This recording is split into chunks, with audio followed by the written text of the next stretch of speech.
Bismillahirrahmanirrahim. Alhamdulillahi rabbil alamin. Wassalatu wassalamu ala rasulihil amin, nabiyyina Muhammadin wa ala alihi wa sahbihi ajma'in. Allahumma allimna ma yanfa'una wa zakkirna ma nasina wanfa'na bima 'allamtana wa zidna ilma. Wala hawla wala quwwata illa billahil aliyyil azim. Wa ba'd. Muslimin dan muslimat, para jemaah sekalian, alhamdulillah pada pagi ini, pagi Sabtu 3 Ramadan 1439, kita teruskan program Tadabbur Al-Quran, Tadabbur wa Amal. InsyaAllah sesi yang pertama ini ana akan pimpin daripada surah Al-Baqarah ayat 246. InsyaAllah kita akan sampai kepada surah Ali Imran ayat 9. Jadi kita persilakan Fadil Ustaz, pembaca kita, dan seterusnya diikuti dengan penterjemah. Kemudian kita tadabbur 2-3 ayat yang 2-3 tempat yang kita sempat masa, insyaAllah. Tafadhal. A'udzu billahi minasy syaithanir rajim. Bismillahirrahmanirrahim. Alam tara ilal mala'i min bani Israil min ba'di Musa إذ قالوا لنبي لهم ابعث لنا ملكا نقاتل في سبيل الله قال هل عسيتم إن كتب عليكم القتال ألا تقاتلوا قالوا وما لنا ألا نقاتل في سبيل الله وقد أخرجنا من ديارنا وأبنائنا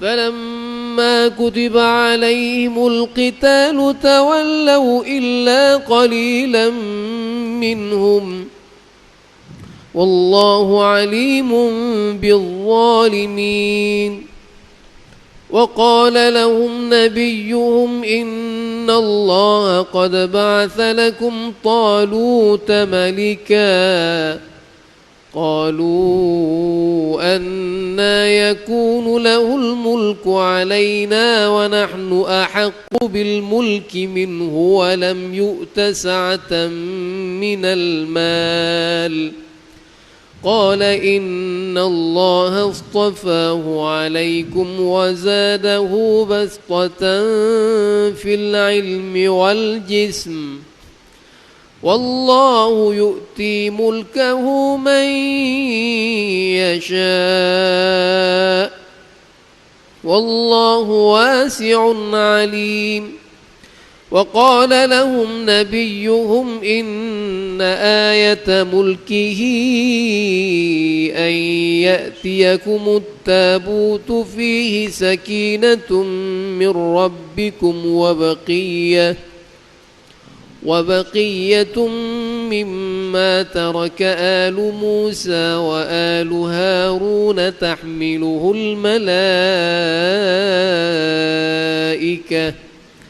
إن في ذلك لآية لكم إن كنتم مؤمنين. Tidakkah engkau ketahui, wahai Muhammad, tentang kisah ketua-ketua Bani Israel sesudah wafatnya Nabi Musa, ketika mereka berkata kepada seorang nabi mereka, lantiklah seorang raja untuk kami, supaya boleh kami berperang bersama-sama dengannya pada jalan Allah. Nabi mereka menjawab, tidakkah harus jika kamu kelak diwajibkan berperang, kamu tidak akan berperang? Maka mereka berkata, mengapa pula kami tidak akan berperang pada jalan Allah, sedang kami telah diusir dari kampung halaman kami dan dari anak-anak kami. Maka apabila perang itu diwajibkan atas mereka, mereka membelangkankan kewajipan itu, kecuali sebahagian kecil dari mereka. Dan ingatlah, Allah Maha mengetahui orang-orang yang zalim. Dan Nabi mereka pula berkata kepada mereka bahwasanya Allah telah melantik Talut menjadi raja bagi kamu. Mereka menjawab, bagaimana dia mendapat kuasa memerintah kami sedang kami lebih berhak dengan kuasa pemerintahan itu daripadanya. Dan ia pula tidak diberi kekuasaan, diberi keluasan harta kekayaan. Nabi mereka berkata, sesungguhnya Allah telah memilihnya, yakni Talut, menjadi raja kamu, dan telah mengurniakannya kelebihan dalam pegangan ilmu pengetahuan, kegagahan tubuh badan. Dan ingatlah, Allah jualah yang memberikan kuasa pemerintahan kepada siapa yang dikendakinya. Dan Allah maha luas rahmatnya dan pengurniaannya, lagi meliputi ilmunya. Dan Nabi mereka berkata lagi kepada mereka, sesungguhnya tanda kerajaan Talut itu, yakni yang menunjukkan benarnya dari Allah, ialah datangnya daripada peti tabut yang mengandungi sesuatu yang memberi ketenteraman jiwa dari Tuhan kamu, dan berisi sebahagian dari apa yang telah ditinggalkan oleh keturunan, oleh keluarga Nabi-Nabi Musa dan Harun. Peti tabut itu dibawa oleh malaikat. Sesungguhnya peristiwa kembalinya tabut itu mengandungi satu tanda keterangan bagi kamu, jika kamu betul orang-orang yang beriman. Alhamdulillah. Muslimin dan muslimat, para jemaah sekalian, kisah yang kita baca pada pagi ini bermula daripada ayat 246 ini, iaitulah kisah di mana sekumpulan daripada pengikut-pengikut Bani Israel setelah berlalunya Nabi Musa AS, iaitulah mereka minta supaya Allah Ta'ala lantik kepada mereka seorang ketua mengetuai peperangan. Kenapa? Sebab tengok dalam ayat 42-46 itu, yang pertama sekali bila mereka minta, Allah Ta'ala sebut cerita sini, hal asaitum, mungkin kamu ni bila kita buat satu pasukan peperangan kamu tak ikut. Jadi ayat ini memperingatkan kepada kita bahawa kita ni jangan semangat, orang panggil bahasa peribahasa Melayu kata panah-panah tai ayam.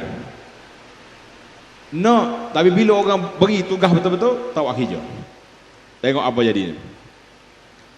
Yang pertama, itu yang kedua tanda.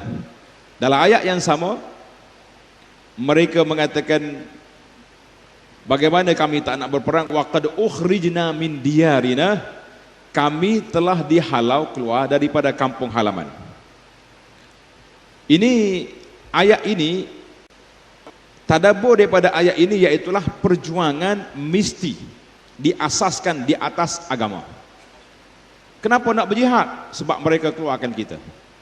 Kenapa nak jihad? Sebab mereka rapah harta kita. Maknanya perjuangan kita semata-mata kerana ghadab lil anfus, kerana nak ambil balik harta dan sebagainya. Tetapi yang kita nak betul-betul perjuangan kita ini, iaitulah semata-mata kerana Allah Azza wa Jalla. Mana kita letak matlamat utama, kita berperang, kita berjihad kerana Allah. Memanglah orang rapah harta benda kita, rapah negeri kita, kita kena ambil balik. Tetapi asas peperangan itu mesti diletak di atas dasar kerana Allah Azza wa Jalla, barulah peperangan itu jadi jihad. Sebagaimana Allah Subhanahu wa taala firman dalam suratul Hajj ayat 39, ketika Nabi sallallahu alaihi wasallam dihalau keluar oleh Quraisy daripada Mekah, Nabi kita pergi ke Madinah tahun yang pertama. Tahun yang kedua, sebelum Ramadan, Allah Ta'ala turunkan ayat uzina lilladzina yuqataluna bi annahum zulimu, diberi keizinan kepada orang-orang yang diperangi, yuqatalu bi annahum zulimu, kerana mereka itu dizalimi. Maka Nabi sallallahu alaihi wasallam, peperangan yang pertama berlaku dalam sejarah Islam ini, iaitulah peperangan Badar Al-Kubra, tanda 17 Ramadan tahun yang kedua Hijrah. Maknanya kita kena letak asas peperangan kita duduk di situ.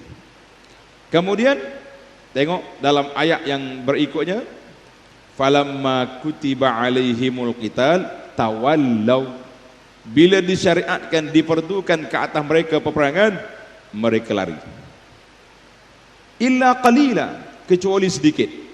Maka dalam ayat ini para ulama tadabbur mengatakan, orang yang betul-betul berjuang Yang betul-betul istiqamah tidak ramai.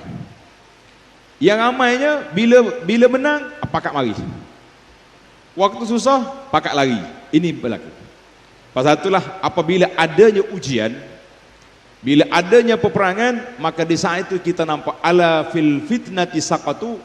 Tuhan dalam ayat lain Tuhan kata, ketika timbulnya fitnah, kita nampak ada yang gugur dan ada yang macam-macam.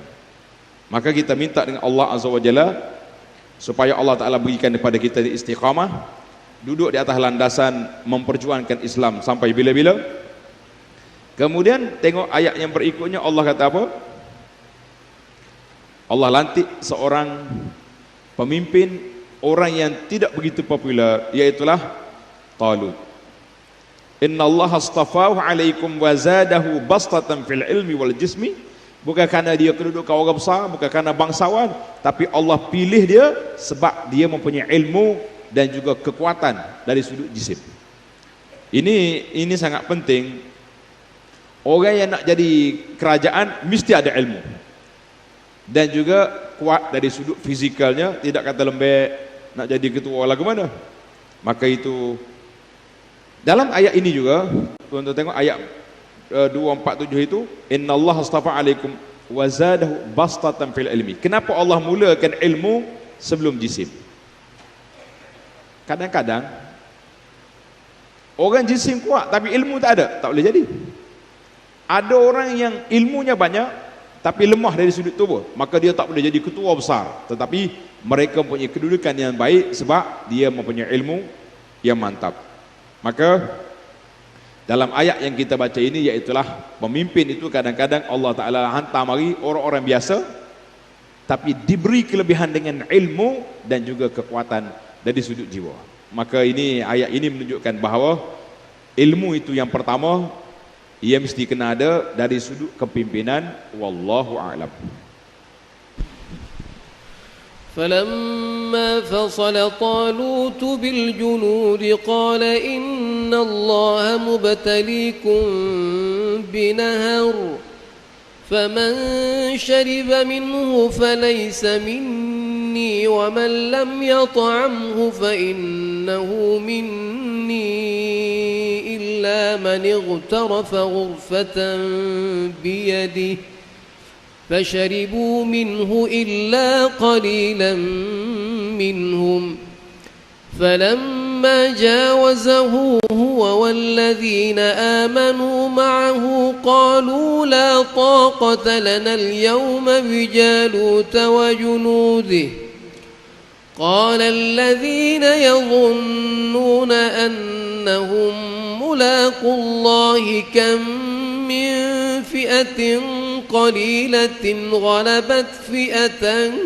كثيرة بإذن الله والله مع الصابرين ولما برزوا لجالوت وجنوده قالوا ربنا أفرغ علينا صبرا وثبت أقدامنا وانصرنا على القوم الكافرين فهزموهم بإذن الله وقتل داود جالوت وآتاه الله الملك والحكمة وعلمه مما يشاء ولولا دفع الله الناس بعضهم ببعض لفسدت الأرض ولكن الله ذو فضل على العالمين تلك آيات الله نتلوها عليك بالحق وإنك لمن المرسلين. Kemudian apabila Talut keluar bersama tenteranya, berkatalah ia, sesungguhnya Allah akan menguji kamu dengan sebatang sungai. Oleh itu sesiapa di antara kamu yang meminum airnya, maka bukanlah ia dari pengikutku, dan sesiapa yang tidak merasai airnya, maka sesungguhnya ia dari pengikutku. kecuali orang yang menceduk satu ceduk dengan tangannya.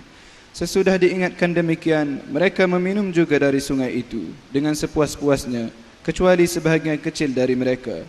Setelah Talut bersama-sama orang yang beriman menyeberangi sungai itu, berkatalah orang-orang yang meminum sepuas-puasnya, kami pada hari ini tidak terdaya menentang Jalut dan tenteranya.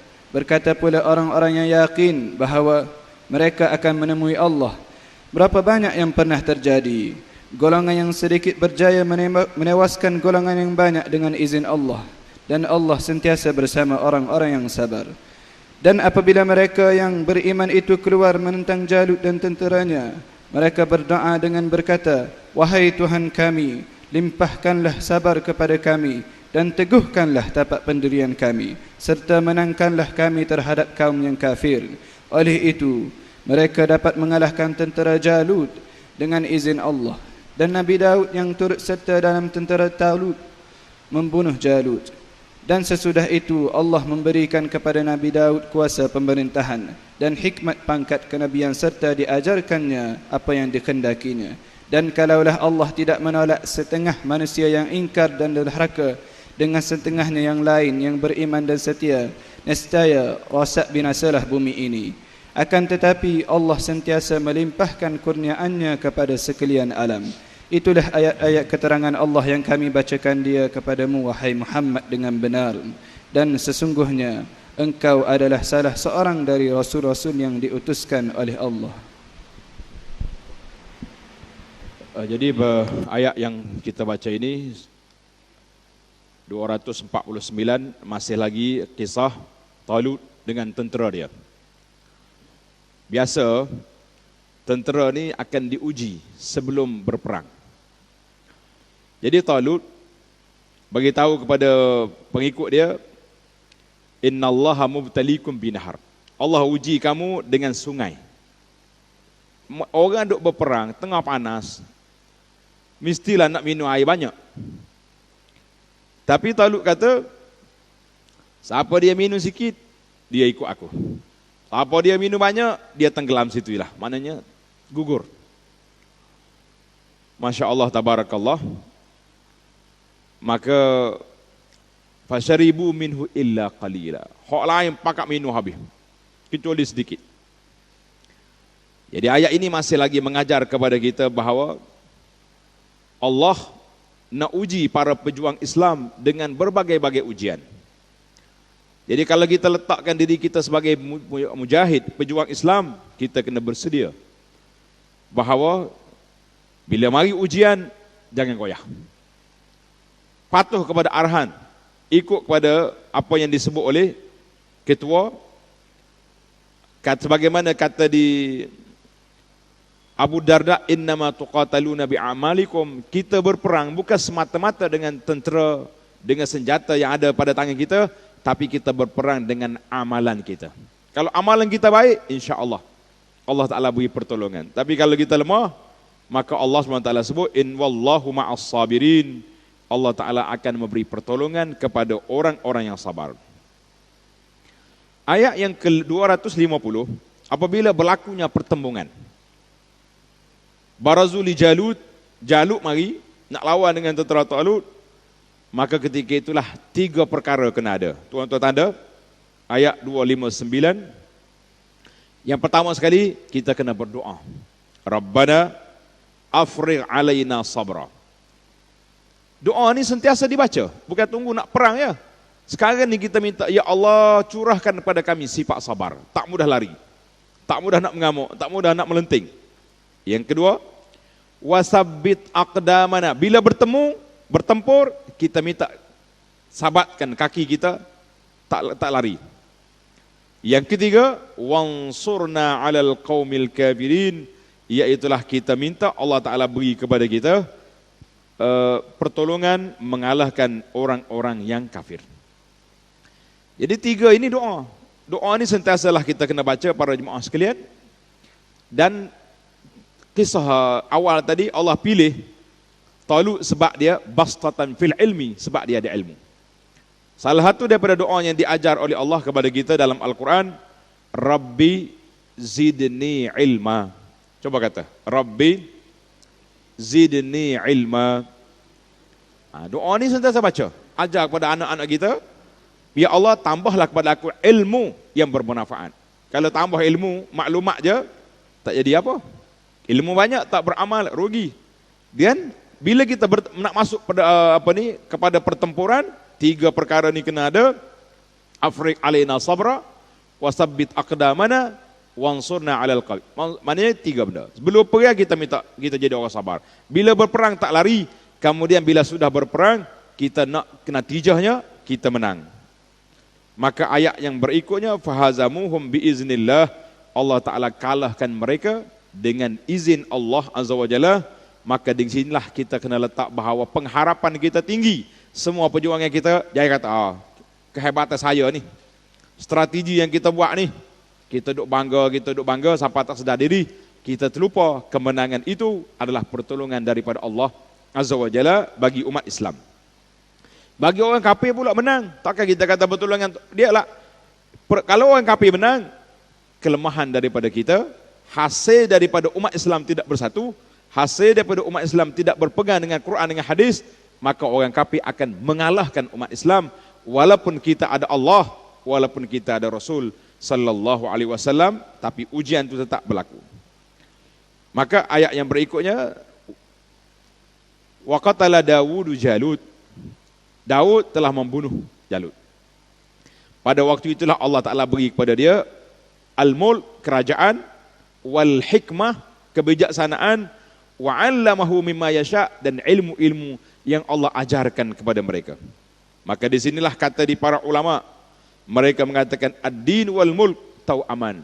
Agama dengan pemerintahan mesti kembar. Pemerintahan tanpa agama pincang. Agama tanpa kerajaan juga tak mampu nak buat. Sebagaimana kita dah tahu, kan, berapa lama kita duk baca ayat riba, ayat tu ayat ini, tapi nak buat pelaksanaannya tidak berlaku. Bila dapat pemerintahan, maka ketika itu kerajaan boleh buat dasar, tidak ada riba, tidak ada judi, tidak ada tempat-tempat pelacuran, hasil daripada kita dapat kerajaan. Maka di sini dia kata dua tak boleh berpisah, agama dengan pemerintahan tak boleh berpisah. Ada juga orang kata tak boleh main politik, ustaz kotor. Macam mana? Kita kata politik tidak kotor, orang yang mengotorkan politik. Politik nak tindah kawan, politik balas dendam, politik asalkan kita menang apa jadi lah, itu dia panggil. Asalnya siasah itu ada al-mulk, kerajaan. Macam nak dapat kerajaan tidak ada siasah, tapi yang mengotorkan siasah itu siapa? Manusia-manusia yang bermain politik. Manusia yang bermain politik. Akhir ayat ini Allah kata kalau tidak ada sunnatut tadafu', mana pertempuran tidak ada, Islam lawan, kita biar kau orang kafir je, maka Islam akan ditindas sampai bila-bila. Itulah ayat yang kita baca, tilka ayatullahi natluha 'alaika bil haqq wa innaka laminal mursalin. Allah Taala walakinallaha zu fadlin 'alal alamin. Allah Taala beri kepada kita kelebihan di atas orang lain. Yang pertama sekali dengan adanya kita umat Islam. Yang kedua, difa', umat Islam mempertahankan agama. Yang ketiga, Allah Subhanahu wa taala beri kepada kita pertolongan agama ini dengan adanya golongan orang-orang yang saleh yang sentiasa ikhlas berjuang kerana Allah Azza wa Jalla. Wallahu a'lam. تلك الرسل فضلنا بعضهم على بعض منهم من كلم الله ورفع بعضهم درجات وآتينا عيسى ابن مريم البينات وأيدناه بروح القدس ولو شاء الله ما اقتتل الذين من بعدهم من بعد ما جاءتهم البينات ولكن اختلفوا فمنهم من آمن ومنهم من كفر ولو شاء الله ما اقتتلوا ولكن الله يفعل ما يريد يا أيها الذين آمنوا أنفقوا وأنفقوا مما رزقناكم من قبل أن يأتي يوم لا بيع فيه ولا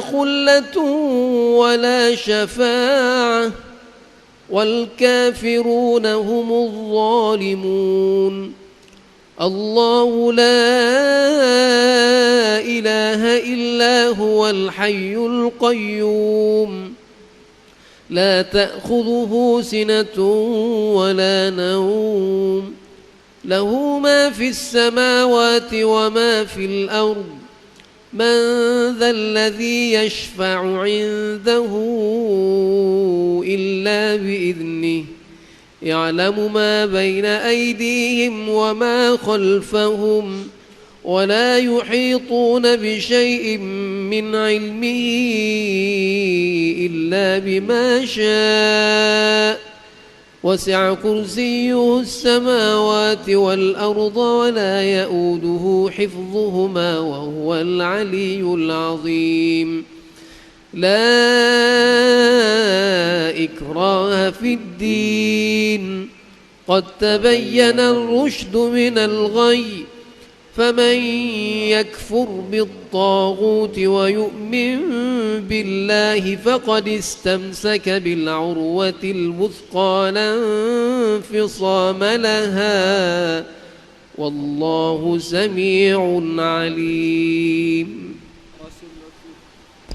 Rasul-Rasul kami lebihkan sebahagian daripada mereka atas sebahagian yang lain, yakni dalam kelebihan-kelebihan yang tertentu. Di antara mereka ada yang Allah berkata-kata dengannya dan ditinggikan pangkat sebahagian daripada mereka beberapa darjat kelebihan. Dan kami berikan Nabi Isa ibni Maryam beberapa keterangan kebenaran mukjizat, serta kami kuatkan dia dengan Ruhul Qudus, yakni Jibril. Dan sekiranya Allah menghendaki, nescaya orang-orang yang datang kemudian daripada Rasul itu tidak berbunuh-bunuhan sesudah datang kepada mereka keterangan yang dibawa oleh Rasul mereka. Tetapi mereka bertelingkah, maka timbullah di antara mereka orang yang beriman dan orang yang kafir. Dan kalaulah Allah menghendaki, tentulah mereka tidak berbunuh-bunuhan, tetapi Allah melakukan apa yang dikehendakinya. Wahai orang-orang yang beriman, sebarkanlah sebahagian dari apa yang kami telah berikan kepada kamu sebelum tibanya hari, yakni hari kiamat, yang tidak ada jual beli padanya dan tidak ada kawan teman yang memberi manfaat, serta tidak ada pula pertolongan syafaah. Dan orang-orang kafir, mereka itulah orang yang zalim. Allah, tiada Tuhan yang berhak disembah melainkan Dia, yang tetap hidup, yang kekal selama-lamanya mentadbirkan sekalian makhluknya, yang tidak mengantuk usahakan tidur, yang memiliki segala yang ada di langit dan yang ada di bumi.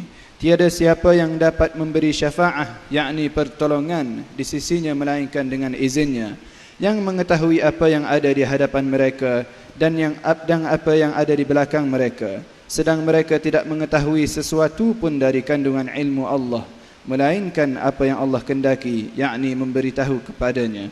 Luasnya kursi Allah, yakni ilmu dan kekuasaannya meliputi langit dan bumi, dan tiadalah menjadi keberatan kepada Allah menjaga serta memelihara kedua-duanya. Dan dialah yang maha tinggi darjat kemuliaannya, lagi maha besar kekuasaannya. Tidak ada paksaan dalam agama Islam, kerana sesungguhnya telah nyata kebenaran, yakni Islam, dari kesesatan, yakni kufur. Oleh itu, sesiapa yang tidak percayakan taghut dan ia pula beriman kepada Allah, maka sesungguhnya ia telah berpegang kepada simpulan tali agama yang teguh, yang tidak akan putus. Dan ingatlah, Allah maha mendengar lagi maha mengetahui. Ayat ini bermula daripada 253, tilkar rusulu faddalna ba'dhum.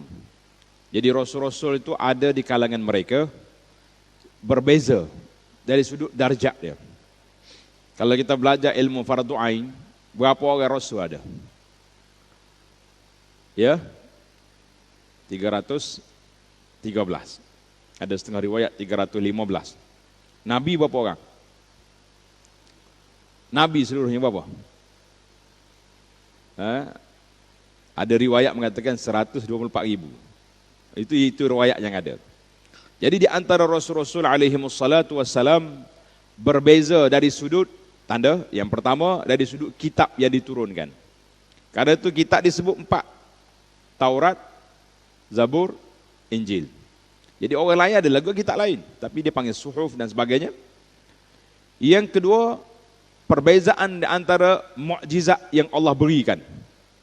Yang nampak hebat sangat mukjizat ni siapa? Nabi Musa AS dengan mukjizat tongkat dia tu, dengan mukjizat tangan dia. Nabi Isa AS contohnya. Jadi nabi-nabi lain sebahagiannya tidak disebut tentang mukjizat yang dia ada. Nabi Saleh ada anak unta je. Yang ketiga, syariat yang dibawa. Syariat yang dibawa dari sudut ilmu dan amalnya, maka itu dia membezakan di antara nabi-nabi ataupun rasul-rasul alaihi wassalatu wassalam. Tapi asas dakwahnya mereka satu je, iaitulah beriman kepada Allah Azza wa Jalla. Kemudian Allah Ta'ala sebut di situ ayat yang ke-54, ya ayyuhalladzina amanu anfiqu mimma razaqnakum. Jadi ayat ini Allah SWT ajar kepada kita supaya berinfak. Infak sampai bila? Sebelumnya datang tidak berharga lagi, jual beli dan kawan-kawan, dan tidak ada pertolongan. Maknanya ayat Quran ini dari sudut amalannya ajar kepada kita supaya bersedekah, infak fi sabilillah sebagai bekalan kita di akhirat nanti, bekalan di akhirat nanti. Dan di akhir ayat menarik nih para jemaah sekalian, ayat 254, wal kafiruna humuz zalimun. Orang-orang kafir merekalah orang yang zalim. Kadang-kadang kita rasa pelik juga, ada orang kafir baik, ada orang kafir baik. Tulu orang kita kata dia baik dari sudut kemanusiaan, tapi zalim dari sudut mereka menyembah lain daripada Allah Azza wa Jalla. Zalim dari sudut syirik. Tak semestinya zalim dari sudut perbuatan. Kita yang faham. Kata di para ulama, nasib baik Allah kata al-kafiruna humuz zalimun. Orang kafir mereka zalim. Tapi kalau dia kata waz-zalimuna humul kafirun, habis. Itu dia panggil tadabbur ayat. Tuhan tak kata orang zalim itu semua yang kafir lah. Ada zalim tapi masih lagi Islam. Cuma kezaliman itu dari sudut perbuatan yang mereka lakukan. Kemudian ayat yang seterusnya, iaitulah dia panggil ayatul kursi. Allahu la ilaha illa wal hayyul qayyum. Itu ayat kursi bermula di situ. Kadang-kadang kita tambah ayat lain, wa ilahukum. Betul tak? Wa ilahukum itu ayat lain jauh daripada tempat dia. Jadi kita kata ayat kursi bermula di sini, maka para jemaah kita kena tanda ayat kursi ini ayat yang besar. Ayat yang terafdal dalam Quran ayatul kursi. Mungkin timbul soalan, bukankah Fatihah lebih afdal? Al-Fatihah surah a'zamu suratan fil Quran, Al-Fatihah.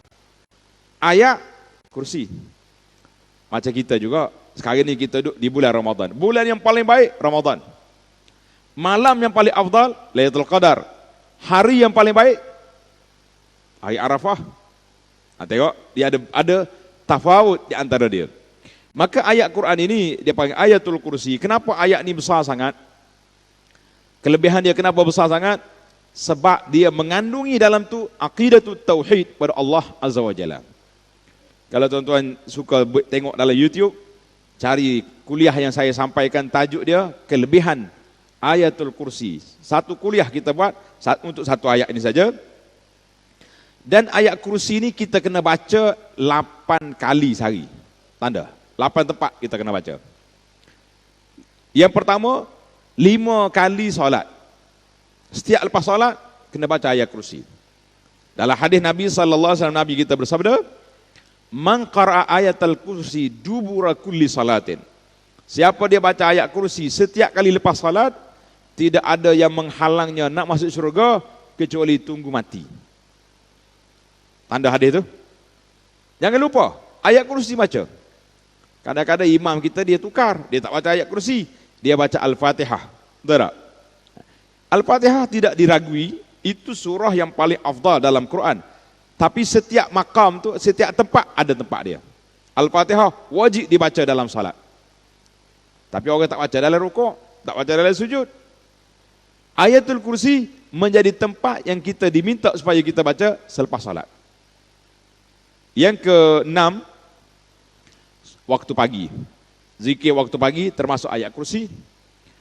Yang ketujuh, petang, termasuk dalam zikir petang. Yang ke-8, waktu kita nak tidur. Maka di situ kata para ulama, ada 8 tempat disyariatkan kita baca ayatul kursi. Maka ayat kursi ini ayat yang besar. Jadi janganlah kita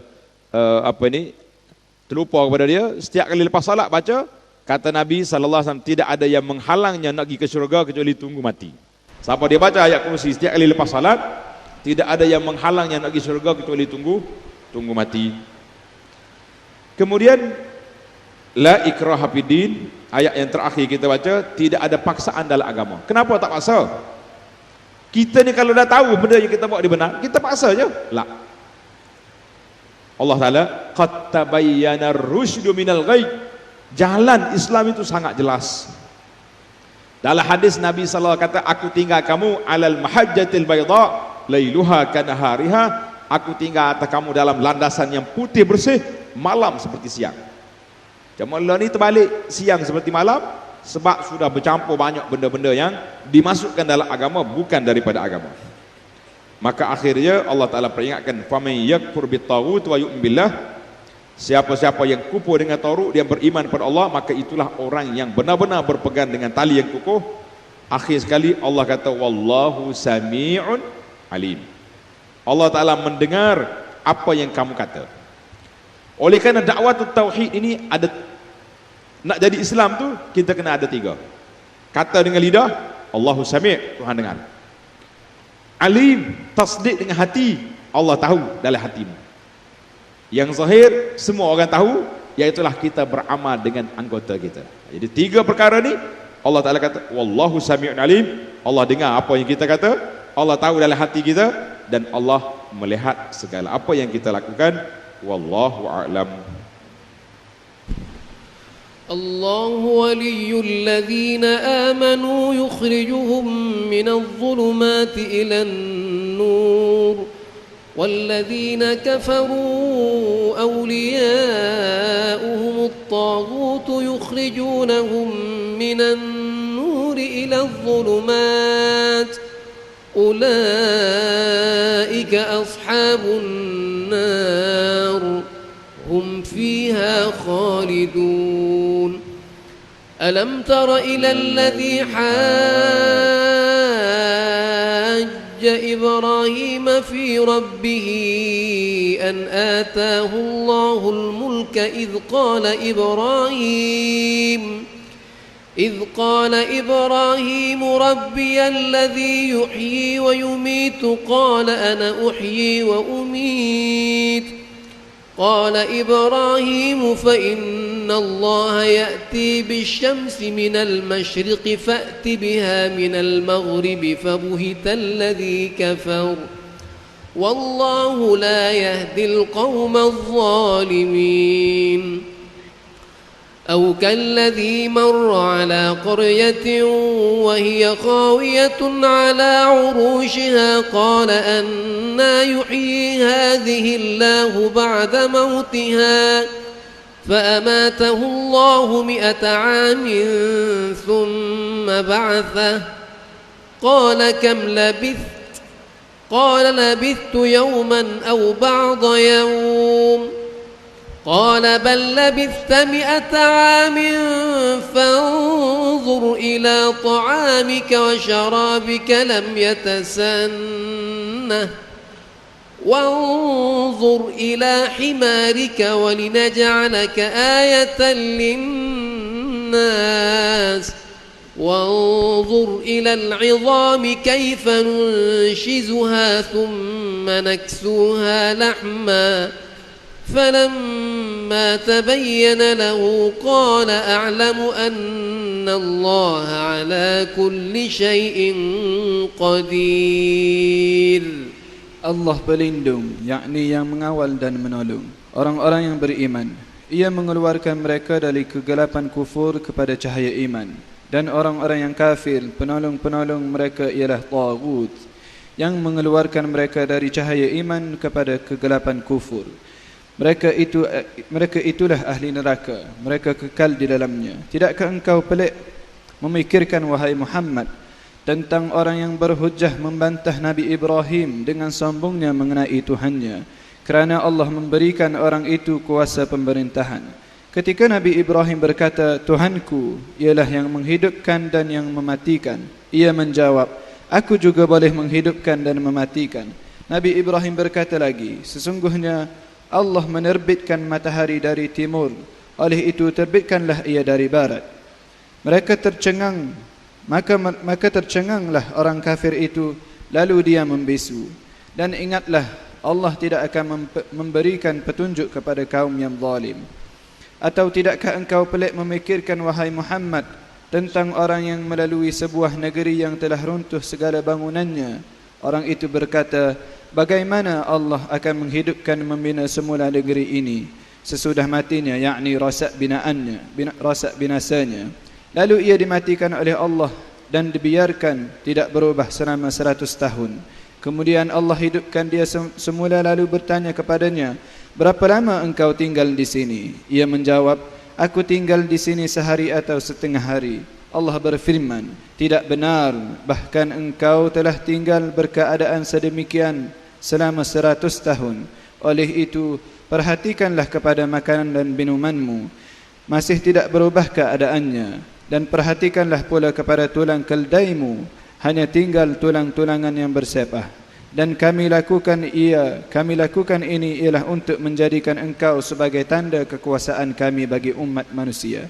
Dan lihatlah kepada tulang-tulang keldai itu bagaimana kami menyusunnya kembali, kemudian kami menyalutnya dengan daging. Maka apa yang telah jelaskan kepadanya, apa yang berlaku itu, berkatalah ia, mengetahuilah aku sekarang dengan yakin, sesungguhnya Allah Maha Kuasa atas tiap-tiap sesuatu. Alhamdulillah. Ayat 257. Allahu waliyul ladzina aman. Allah yang menjadi penjaga, wali, pemimpin kepada orang-orang yang beriman. Allah Ta'ala tengok dalam ayat ini ada dua. Yang pertama, yukhrijuhum minaz zulumat. Allah Ta'ala keluarkan mereka daripada kegelapan ila nur, kepada cahaya iman. Di sini dalam bahasa Arab kata zulumat itu jamak. Mana jamak ni kata rampanyak. Allah keluarkan mereka daripada kegelapan, gelak-gelak yang banyak. Sebab apa? Sebab jalan-jalan kufur itu banyak, jalan-jalan maksiat itu banyak. Maka digunakan perkataan jamak. Dan cahaya benar itu satu. Karena itu dia kata minaz zulumati ila nur, kepada cahaya. Tuan-tuan tanda situ, iman satu, kufur, maksiat, segala bentuk-bentuk yang tak baik itu banyak jalan. Ya, pada itulah dalam ayat lain, inna hadza sirati mustaqiman fattabi' wa la tattabi'us subula. Sirat, jalan aku ni satu. Dan subul, mu jangan ikut jalan-jalan, mana jalan-jalan sesat tu terlalu banyak. Jadi ayat Quran ini mengajar kepada kita bahawa satu yang benar, yang lain-lain itu termasuk dalam perkara-perkara yang tidak baik. Maka kemudian kenapa kufur itu dinamakan zulmah? Zulumat, gelap.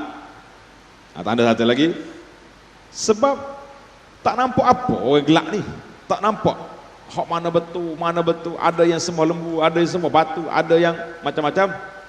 Tetapi yang benar itu, Islam itu nur, cahaya, sebab jalannya terang, lagi bersuluh kata orang. Kemudian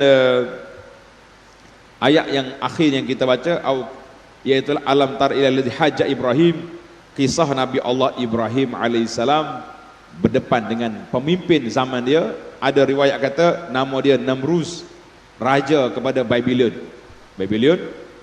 Jadi dia berhujah. Akhir sekali Ibrahim kata, kalau mu Tuhan juga, tukar perjalanan matahari. Tuhan aku mari daripada masyrik, Daripada timur ke barat, muak mari barat ke timur. Fabuhital ladzi kafar, maka tak boleh nak berjawablah dia. Nak buat apa dia? Budak tu sampai matahari itu juga, kan? Kemudian dalam perdebatan itu sekali lagi Ibrahim gunakan Rabb yuhyi wa yumit. Allah ini boleh menghidupkan, boleh mati. Sebab hak ni manusia tak boleh nak buat. Orang Jepun boleh buat segala benda atas dunia ni, tapi hidup dengan mati orang boleh buat, tak boleh buat? Tak boleh nak buat. Maka dia berhujah dengan satu hujah yang cukup mantap, tak boleh nak jawab lagi. Kemudian ayat yang terakhir 259, iaitulah kisah bagaimana orang ini duk berjalan, duk mikir tentang kuasa Allah Azza wa Jalla, maka Tuhan pun mati dia. Mi'at'am, 100 tahun. Kemudian hidup balik. Maka dia tengok bahawa dia yakinlah bahawa a'lamu anna Allah ala kulli syai'in qadir. Wallahu a'lam. وإذ قال إبراهيم رب أرني كيف تحيي الموتى قال أولم تؤمن قال بلى ولكن ليطمئن قلبي قال فخذ أربعة من الطير فصرهن إليك ثم اجعل على كل جبل منهن جزءا ثم ادعهن يأتينك سعيا واعلم أن الله عزيز حكيم مثل الذين ينفقون أموالهم في سبيل الله كمثل حبة أنبتت 7 سنابل في كل سنبلة 100 حبة والله يضاعف لمن يشاء والله واسع عليم الذين ينفقون أموالهم في سبيل الله ثم لا يتبعون ما أنفقوا منا ولا أذى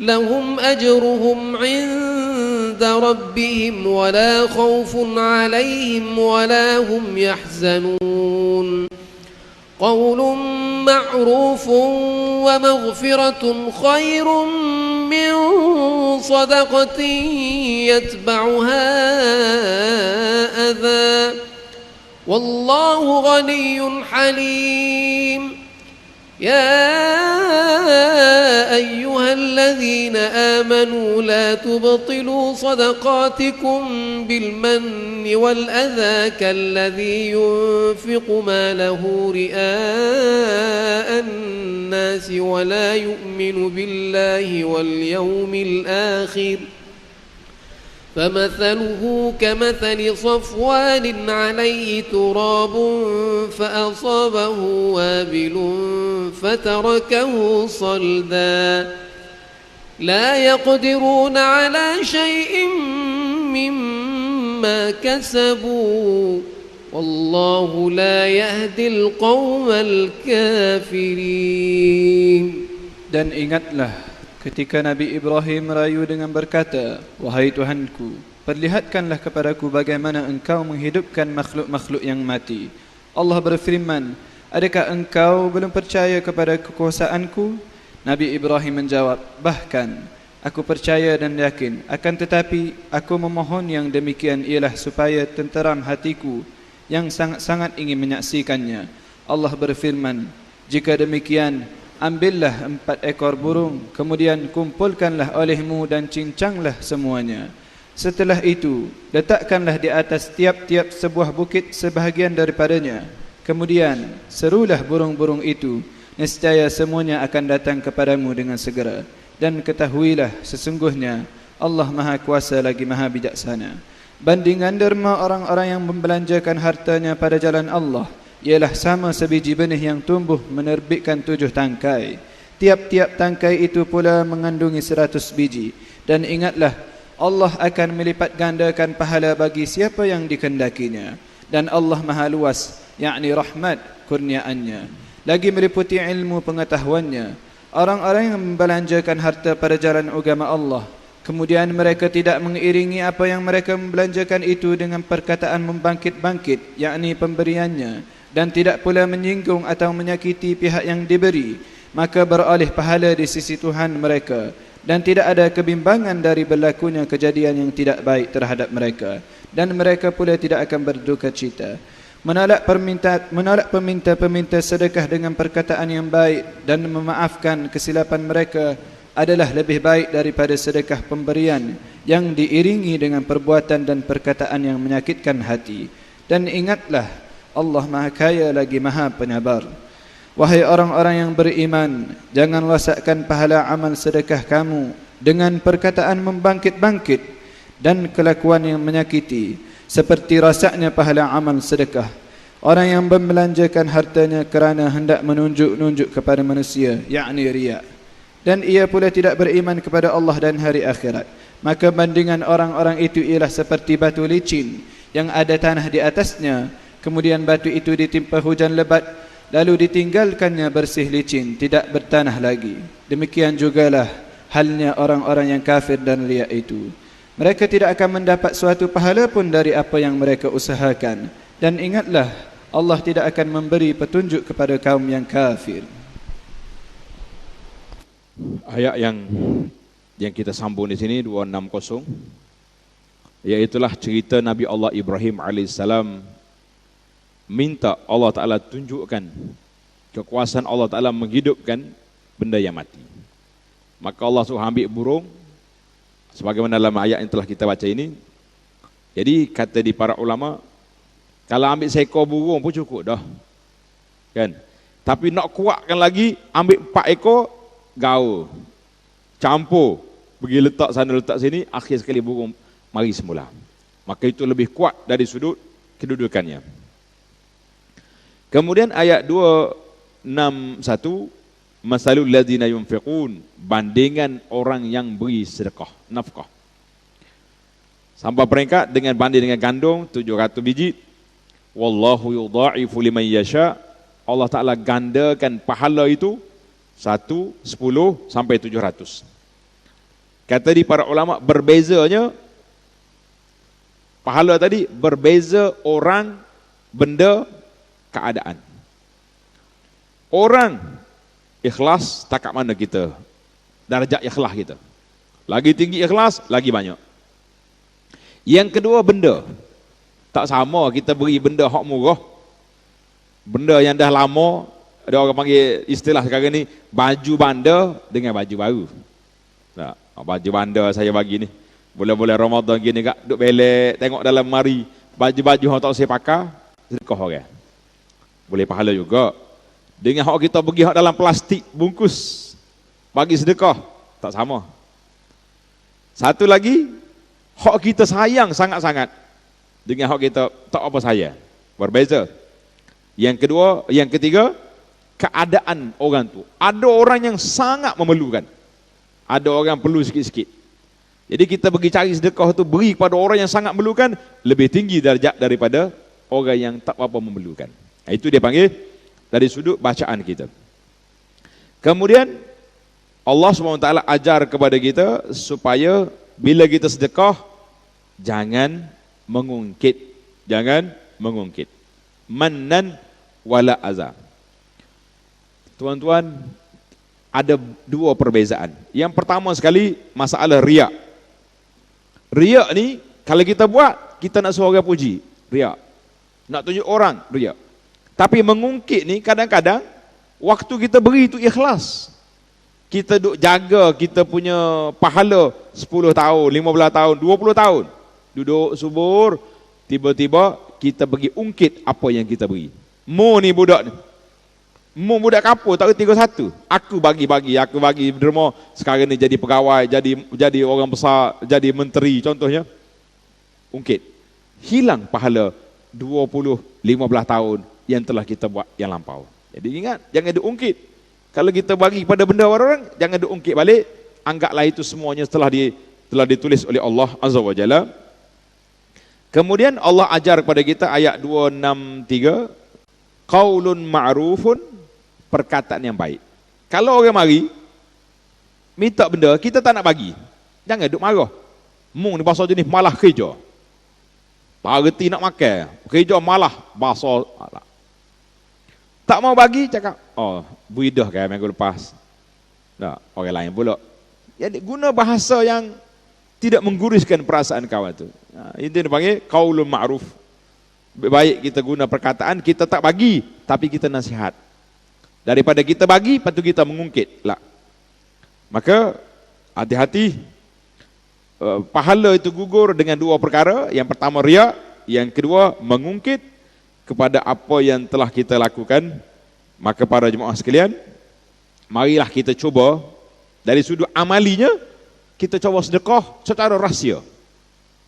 Jumpa tabur nak keluar ni, perak masuk. Tengok nombor akaun, masuk senyap-senyap. Tak ada orang tahu. Itu dia panggil latihan dari sudut sedekah secara rahsia, ikhlas pada Allah Azza wa Jalla, jauh daripada nak mengungkit, jauh daripada nak bangkit balik apa yang telah kita lakukan. Wallahu a'lam. ومثل الذين ينفقون أموالهم ابتغاء مرضات الله وتثبيتا من أنفسهم كمثل جنة بربوة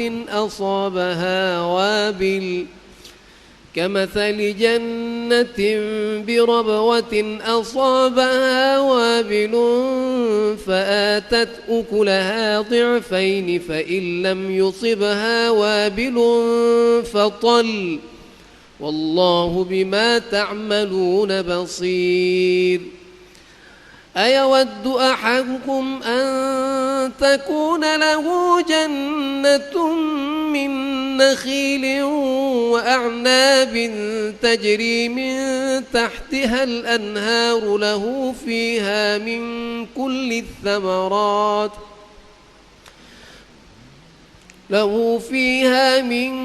كل الثمرات وأصابه الكبر وله ذرية ضعفاء فأصابها إعصار فيه نار فاحترقت كذلك يبين الله لكم الآيات لعلكم تتفكرون يا أيها الذين آمنوا أنفقوا من طيبات ما كسبتم ومما أخرجنا لكم من الأرض ولا تيمموا الخبيث منه تنفقون ولستم بآخذيه إلا أن تغمضوا فيه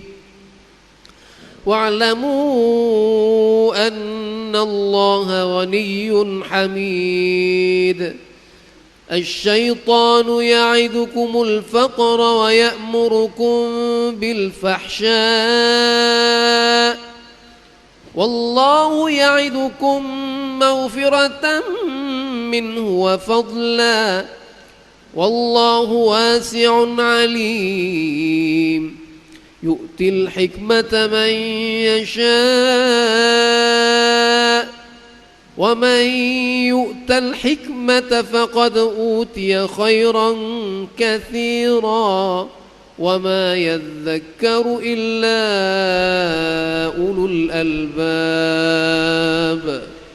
Dan bandingan orang-orang yang membelanjakan hartanya kerana mencari keredaan Allah dan kerana meneguhkan yakni iman dan perasaan ikhlas yang timbul dari jiwa mereka adalah seperti sebuah kebun yang di tempat yang tinggi yang ditimpa hujan lebat lalu mengeluarkan hasilnya 2 kali ganda. Kalau ia tidak ditimpa hujan lebat maka hujan renyai pun cukup untuk menyiraminya. Dan ingatlah Allah sentiasa melihat apa yang kamu lakukan. Adakah seseorang di antara kamu suka mempunyai sebuah kebun dari pokok tamar yakni korma dan anggur yang mengalir di bawahnya beberapa sungai? Ia juga mempunyai dalam kebun itu segala jenis buah-buahan, sedang ia sudah tua dan mempunyai banyak anak cucu yang masih kecil. Lalu kebun itu diserang oleh angin taufan yang membawa api sehingga terbakarlah ia. Demikianlah Allah menjelaskan kepada kamu keterangan-keterangan supaya kamu berfikir dan mengambil iktibar. Wahai orang-orang yang beriman, belanjakanlah pada jalan Allah sebahagian dari hasil usaha kamu yang baik-baik dan sebahagian dari apa yang kami keluarkan dari bumi untuk kamu. Dan janganlah kamu sengaja memilih buruk daripadanya, lalu kamu dermakan atau kamu jadikan pemberian zakat, padahal kamu sendiri tidak sekali-kali akan mengambil yang buruk itu, yakni kalau diberikan kepada kamu, kecuali dengan memejamkan mata padanya. Dan ketahuilah, Allah Maha Kaya lagi sentiasa terpuji. Syaitan itu menjanjikan menakut-nakutkan kamu dengan kemiskinan dan kepapaan jika kamu bersedekah atau berderma. Dan ia menyuruh kamu melakukan perbuatan yang keji, yakni bersifat bakhil, kedekut. Sedang Allah menjanjikan kamu dengan keampunan daripadanya serta kelebihan kurniaannya. Dan ingatlah, Allah Maha Limpah rahmatnya, lagi sentiasa meliputi pengetahuannya. Allah memberikan hikmat, kebijaksanaan ilmu yang berguna kepada sesiapa yang dikehendakinya menurut aturan-aturan yang ditentukannya. Dan siapa yang diberikan hikmat itu, maka sesungguhnya ia telah diberikan kebaikan yang banyak. Dan tiadalah yang dapat mengambil pengajaran dan peringatan melainkan orang-orang yang menggunakan akal fikirannya. Ayat yang kita baca ini iaitulah ayat 265. Allah Subhanahu wa taala ajar kepada kita tentang sedekah. Kita nak sedekah tu yang pertama sekali nak mendidik jiwa kita ni supaya hilang sifat bakhil. Hilang sifat bakhil. Dan dalam sedekah ni ada dua afat, dua penyakit. Karena tu dia kata ibtigha amardatillah. Sedekah semata-mata menuntut keredaan Allah Taala, sebab ada penyakit yang duduk tunggu tengah jalan sedekah. Yang pertama sekali, penyakit nak suruh orang puji. Kalau kita nak bagi sedekah kat Allah, kena cari wartawan mari, baru banyak sikit bui. Contohnya, itu penyakit nak cari pujian orang, menyebabkan dia jadi riak. Satu lagi penyakit, tak berapa semangat beri sedekah. Tak berapa semangat beri sedekah ataupun beri benda-benda yang tak baik. Maka di situ Allah Subhanahu wa taala ajar kepada kita hilangkan dua sifat yang tidak baik tadi. Kemudian bila kita nak sedekah, ada satu lagi halangan dia, iaitulah halangan syaitan. Syaitan ya'idukumul faqra. Syaitan mari duk berjanji benda-benda yang kefakiran. Kalau sedekah susah nanti, habis duit, hilang kawak punya hak duk kumpul lama ni. Jadi dia ajak mari. Maka yang baik-baik kata di para ulama, janji itu menyebabkan hati mudah terikat. Lepas itulah kita disuka berjanji. Dalam bahasa moden sekarang ini, dia pakai manifesto. Dia tak manifesto kan? Manifesto ni kemah-kemah belakang. Balik tunjuk hak hebat. Jadi syaitan manifesto dia, janji kalau bersedekah fakir. Maka Allah Subhanahu wa taala, wallahu ya'idukum maghfiratan. Tuhan kata, mu jangan pakai hak dia. Aku janji pada kamu sedekah dapat keampunan Allah dan kelebihannya. Wallahu wasi'un alim. Allah Ta'ala luas limpah kurnianya. Jangan bimbang. Ibarat orang tua-tua kata, kita bagi sedekah ni macam kita timba air. Air dalam telaga, dalam perigi, kalau kita tak timba, molek tak molek air? Tak bergerak. Tapi kalau kita ambil, air mata mari pula. Sedekah macam tu juga. Kita tengok orang-orang yang pemurah ni, Masya Allah, sedekah dia bulan Ramadan kencang seperti angin yang laju, tapi harta dia tak kurang. Yang terakhir sekali, Allah Ta'ala beri hikmah, kebijaksanaan, akal berfikir dengan baik tu liman yasha, kepada siapa yang Allah Ta'ala kehendaki. Maka dari sudut amalinya, para jemaah sekalian, kita kena sentiasa minta Allah Ta'ala berikan kepada kita hikmah, kebijaksanaan, tetap pendirian, barulah kita tidak goyah, insya-Allah. Wallahu a'lam. وما أنفقتم من نفقة أو نذرتم من نذر فإن الله يعلمه وما للظالمين من أنصار تبدوا الصدقات فنعما هي وإن تخفوها وتؤتوها الفقراء فهو خير لكم ويكفر عنكم من سيئاتكم والله بما تعملون خبير ليس عليك هداهم ولكن الله يهدي من يشاء وما تنفقوا من خير فلأنفسكم وما تنفقون إلا ابتغاء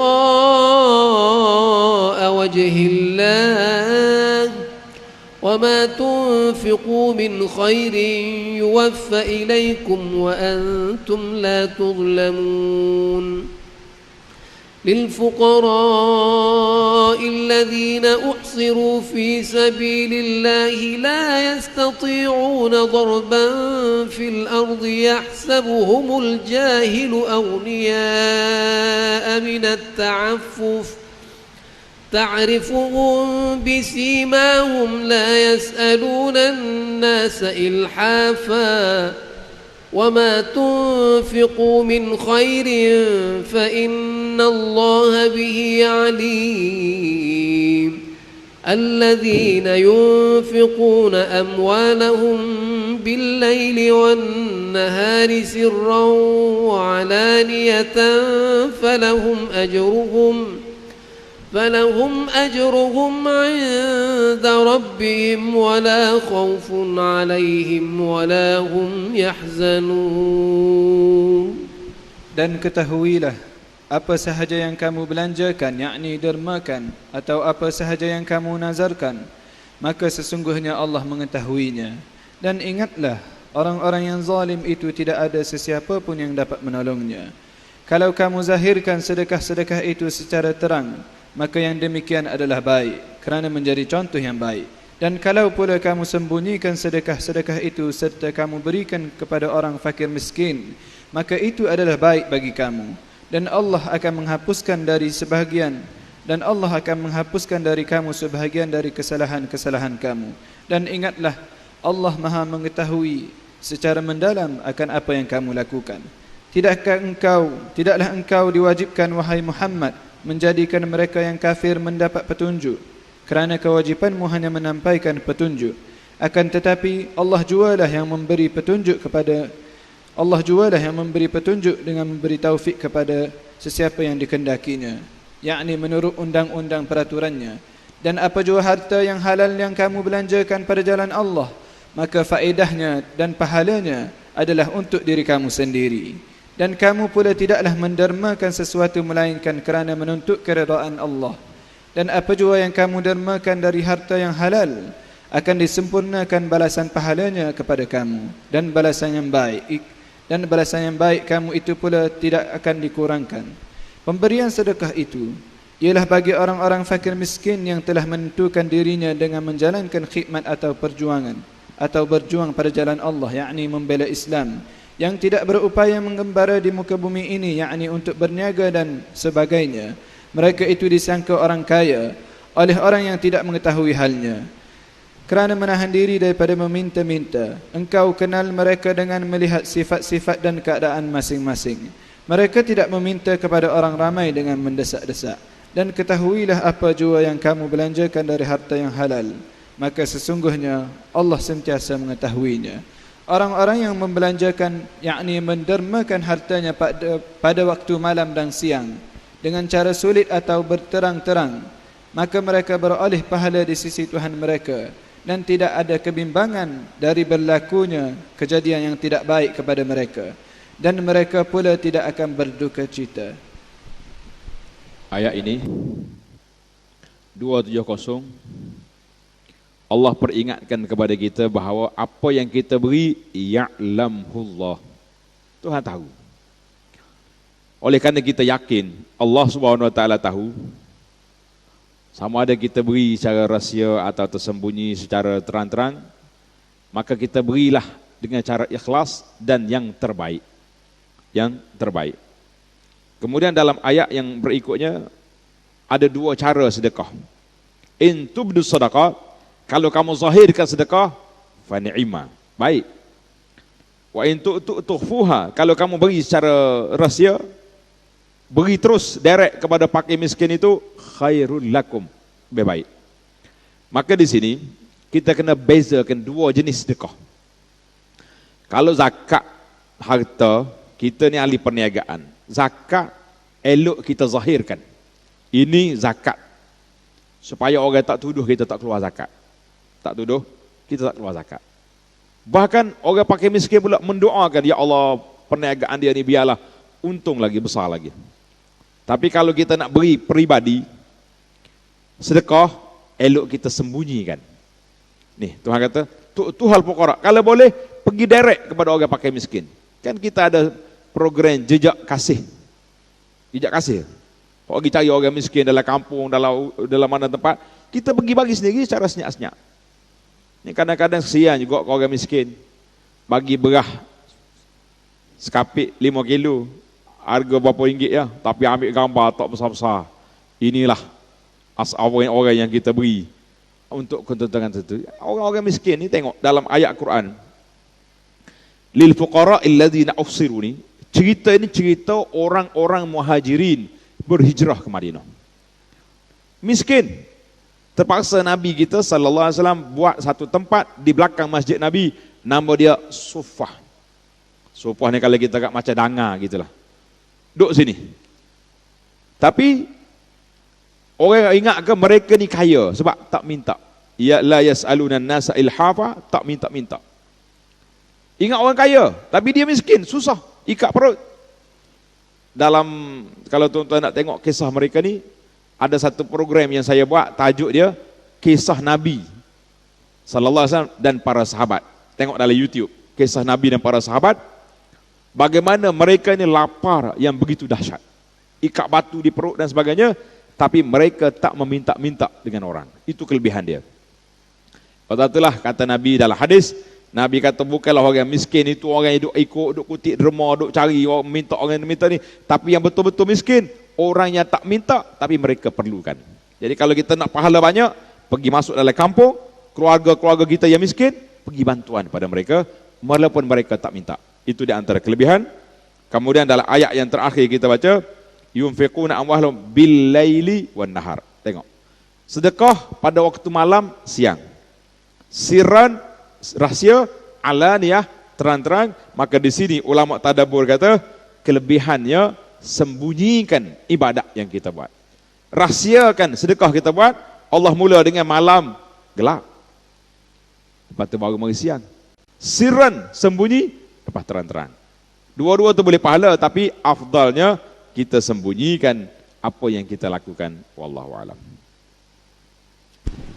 الذين يأكلون الربا لا يقومون إلا كما يقوم الذي يتخبطه الشيطان من المس ذلك بأنهم قالوا إنما البيع مثل الربا وأحل الله البيع وحرم الربا فمن جاءه موعظة من ربه فانتهى فله ما سلف وأمره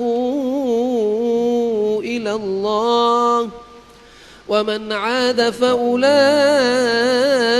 أصحاب النار هم فيها خالدون يمحق الله الربا ويربي الصدقات والله لا يحب كل كفار أثيم إن الذين آمنوا وعملوا الصالحات وأقاموا الصلاة وآتوا الزكاة لهم أجرهم عند ربهم ولا خوف عليهم ولا هم يحزنون يا أيها الذين آمنوا اتقوا الله وذروا ما بقي من الربا إن كنتم مؤمنين فإن لم تفعلوا فأذنوا بحرب من الله ورسوله وإن تبتم فلكم رؤوس أموالكم لا تظلمون ولا تظلمون وإن كان ذو عسرة فنظرة إلى ميسرة وأن تصدقوا خير لكم إن كنتم تعلمون واتقوا يوما ترجعون فيه إلى الله ثم توفى كل نفس ما كسبت وهم لا يظلمون. Orang-orang yang memakan, yakni mengambil riba itu, tidak dapat berdiri betul melainkan seperti berdirinya orang yang dirasuk syaitan dengan terhoyong-hayang kerana sentuhan syaitan itu. Yang demikianlah ialah disebabkan mereka mengatakan bahawa sesungguhnya berjual beli itu sama sahaja seperti riba. Padahal Allah telah menghalalkan berjual beli berniaga dan mengharamkan riba. Oleh itu, sesiapa yang telah sampai kepadanya peringatan, yakni larangan dari Tuhannya, lalu ia berhenti dari mengambil riba, maka apa yang telah diambilnya dahulu sebelum pengharaman itu ialah menjadi haknya, dan perkaranya terserah kepada Allah. Dan sesiapa yang mengulangi lagi perbuatan mengambil riba itu, maka mereka itulah ahli neraka, mereka kekal di dalamnya. Allah susutkan kebaikan harta yang dijalan dengan mengambil riba, dan ia pula mengembangkan berkat harta yang dikeluarkan sedekah-sedekah dan zakatnya. Dan Allah tidak suka kepada tiap-tiap orang yang kekal terus kekufuran, orang-orang yang kekal terus dalam kekufuran dan selalu melakukan dosa.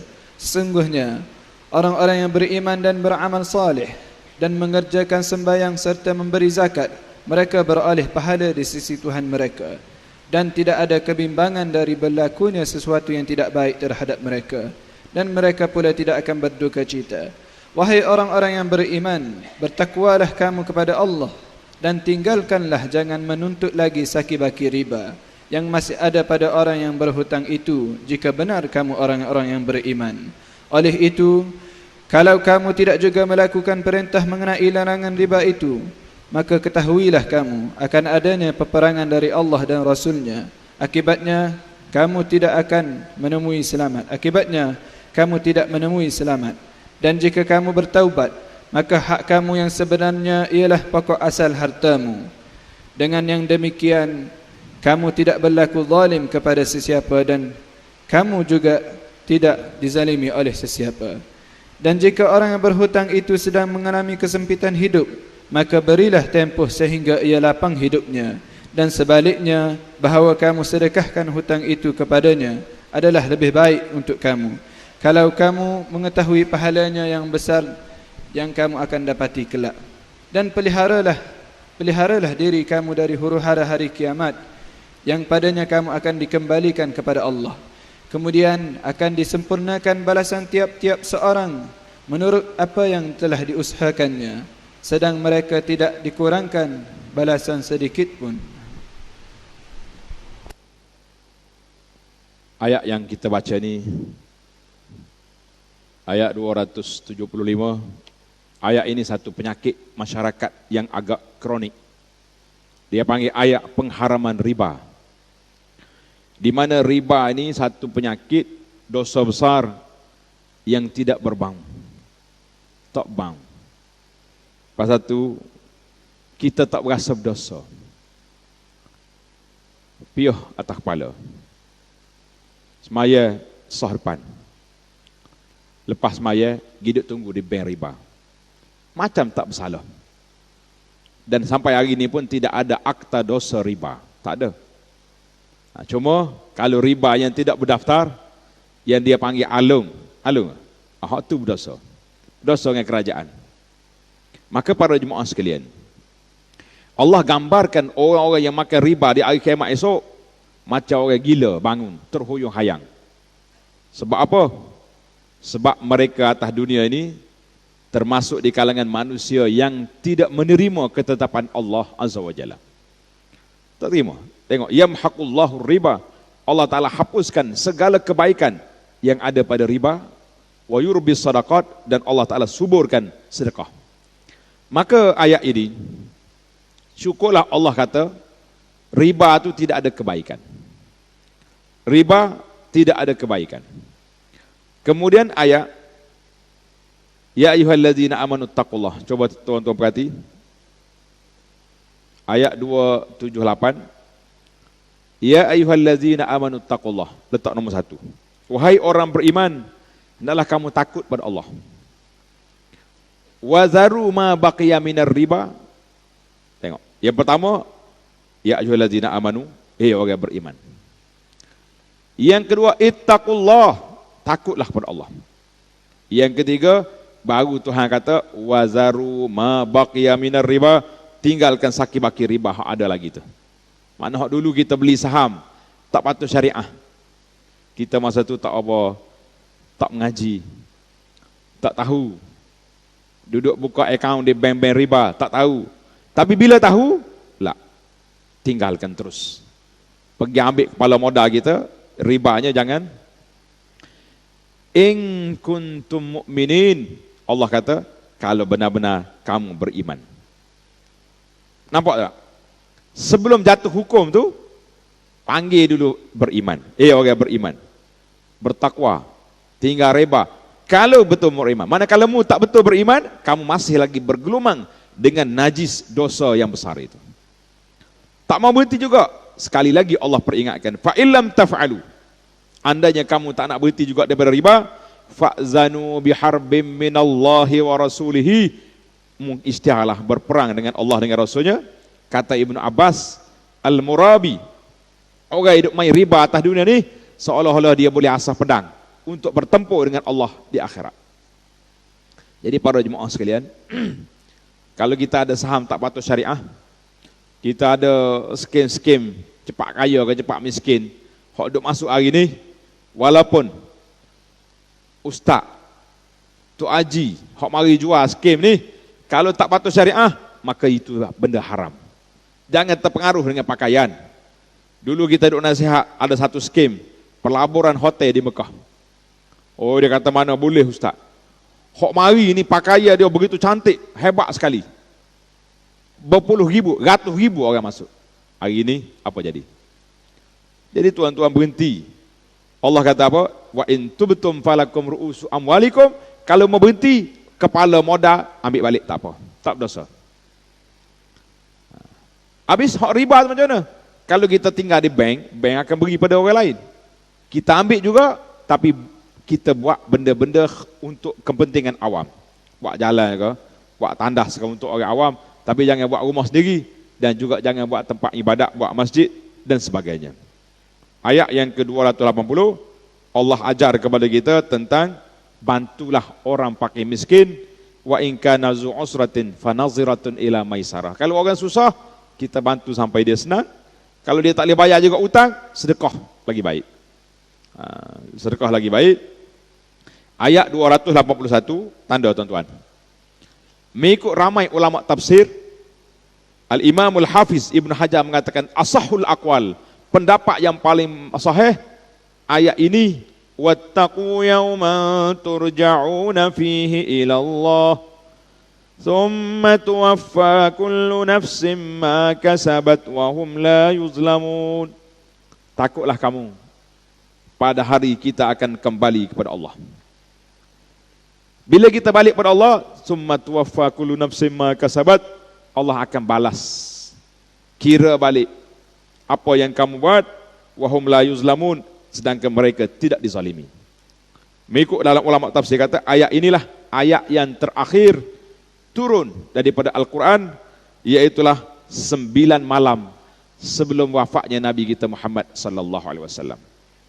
Saya syorkan dari sudut amali, tuan-tuan dan puan-puan, muslimin dan muslimat, balik ke rumah malam ni sebelum tidur, ambil wudu, kita baca ya, tadabbur ayat ni, wattaqu yawman turja'una fihi ila Allah. Takutlah kamu pada hari kamu akan kembali kepada Allah. InsyaAllah tuan-tuan, tidak ada mata yang tidak mengalirkan air mata, tidak ada hati yang tidak gemetar, karena semua kita akan kembali kepada Allah. Dan semua kita buat atas dunia ni, amalan-amalan yang kita buat, perkataan yang kita kata, tulisan yang kita tulis akan dipertanggungjawabkan di hadapan Allah Azza wa Jalla. Ingat, ayat terakhir. Kita tadabbur. Mudah-mudahan ayat ini mengubah cara hidup kita daripada lara, leka, lalai, tak erti bahasa kepada orang yang takut pada Allah Azza wa Jalla, sebab kita akan melalui satu hari yang dinamakan hari kematian. Lepas pada kita mati, kita akan bertemu dengan apa yang kita kata. Pada tu hari ini orang sibuk, semua mereka mengatakan kita sibuk. Banyak tanggungjawab, nak pergi mengaji banyak tanggungjawab, nak pergi masjid banyak tanggungjawab. Dan kita ingat, bila kita mati, kita akan dipertanggungjawabkan dengan semua yang kita lakukan. Nas'alullah as-salamata wal afiyah. Allahumma khtim lana bi husnil khatimah.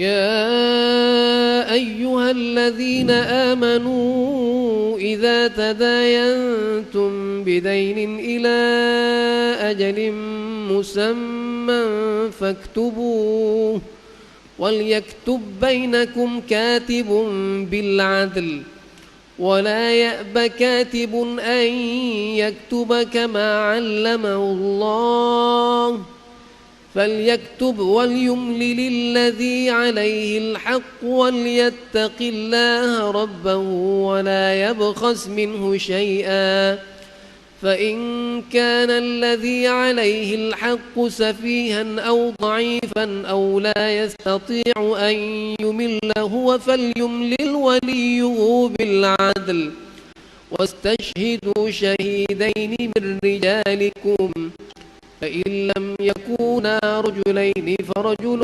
وامرأتان ممن ترضون من الشهداء أن تضل إحداهما فتذكر إحداهما الأخرى ولا يأبى الشهداء إذا ما دعوا ولا تسأموا أن تكتبوه صغيرا أو كبيرا إلى أجله ذلكم أقسط عند الله وأقوم للشهادة وأدنى ألا ترتابوا إلا أن تكون تجارة حاضرة تديرونها بينكم فليس عليكم جناح ألا تكتبوها وأشهدوا إذا تبايعتم ولا يضار كاتب ولا شهيد وإن تفعلوا فإنه فسوق بكم واتقوا الله ويعلمكم الله والله بكل شيء عليم. Wahai orang-orang yang beriman, apabila kamu menjalankan sesuatu urusan dengan hutang piutang yang diberi tempoh hingga ke suatu masa yang tertentu, maka hendaklah kamu menulis hutang dan masa bayarannya itu. Dan hendaklah seorang penulis di antara kamu menulisnya dengan adil, yakni benar. Dan janganlah seseorang penulis enggan menulis sebagaimana Allah telah mengajarkannya. Oleh itu, hendaklah ia menulis dan hendaklah orang yang berhutang itu merencanakannya, yakni isi surat hutang itu dengan jelas. Dan hendaklah ia bertakwa kepada Allah Tuhannya dan janganlah ia mengurangkan sesuatu pun dari hutang itu. Kemudian jika orang yang berhutang itu bodoh atau lemah atau ia sendiri tidak dapat hendak merencanakan yakni isi surat itu, maka hendaklah direncanakan oleh walinya dengan adil dan benar. Dan hendaklah kamu mengadakan 2 orang saksi lelaki dari kalangan kamu. Kemudian kalau tidak ada saksi 2 orang lelaki, maka bolehlah seorang lelaki dan 2 orang perempuan dari orang-orang yang kamu setujui menjadi saksi, supaya jika ada seorang yang lupa dari saksi-saksi perempuan yang berdua itu, maka dapat diingatkan oleh saksi yang seorang lagi. Dan janganlah saksi-saksi itu enggan apabila mereka dipanggil menjadi saksi. Dan janganlah kamu jemu menulis perkara hutang yang bertempuh masanya itu, sama ada kecil atau besar jumlahnya. Yang demikian itu lebih adil di sisi Allah dan lebih membetulkan, yakni menguatkan keterangan saksi. Dan jika lebih hampir kepada kamu tidak menimbulkan keraguan kepada kamu. kecuali perkara itu mengenai perniagaan tunai yang kamu edarkan sesama sendiri, maka tiadalah salah jika tidak menulisnya. Dan adakanlah saksi apabila kamu berjual beli. Janganlah mana-mana juru tulis dan saksi itu disusah-susahkan. Dan kalau kamu melakukan apa yang dilarang itu, maka sesungguhnya yang demikian adalah perbuatan fasik, yakni derhaka yang ada pada kamu. Oleh itu, hendaklah kamu bertakwa kepada Allah, dan ingatlah Allah dengan keterangan ini mengajar kamu, dan Allah sentiasa mengetahui akan tiap-tiap sesuatu. Ayat yang kita baca ini ayat 282. Inilah ayat yang paling panjang dalam Quran. Orang dua teka-teki. Ayat yang paling panjang ayat hutang. Sebab apa ayat hutang ni panjang sekali? Sebab orang yang berhutang ni panjang kira-kira. Ada hutang berpuluh tahun, ada hutang tak tahu bila, ada hutang tak saya bayar. Tapi waktu nak berhutang, dialah orang yang paling pandai. Mari dengan air mata, mari dengan Allahu Akbar. Kita tengok pun tak sampai hati tak bagi. Betul tak? Sudah hutang, nak cari tak jumpa. Tukar nombor handphone, tukar sekali dengan telefon dia tukar. Jadi kata orang, ayat yang paling panjang ayatul dain, ayat hutang. Surah yang paling panjang sekali surah Al-Baqarah. Surah yang paling besar surah apa pula? Al-Baqarah tu makna lembu, paling panjang. Tapi yang paling besar Suratul Fil, surah gajah. Ni panggil ayat gua awak ilang ngatuk ni. Baik. Apa yang kita nak tadabbur daripada ayat hutang ini? Allah Taala berkata, ya ayyuhallazina amanu idza tadayantum bidainin ila ajalin musamma faktubuh. Apabila kamu berhutang kepada tempoh yang tertentu, tulis.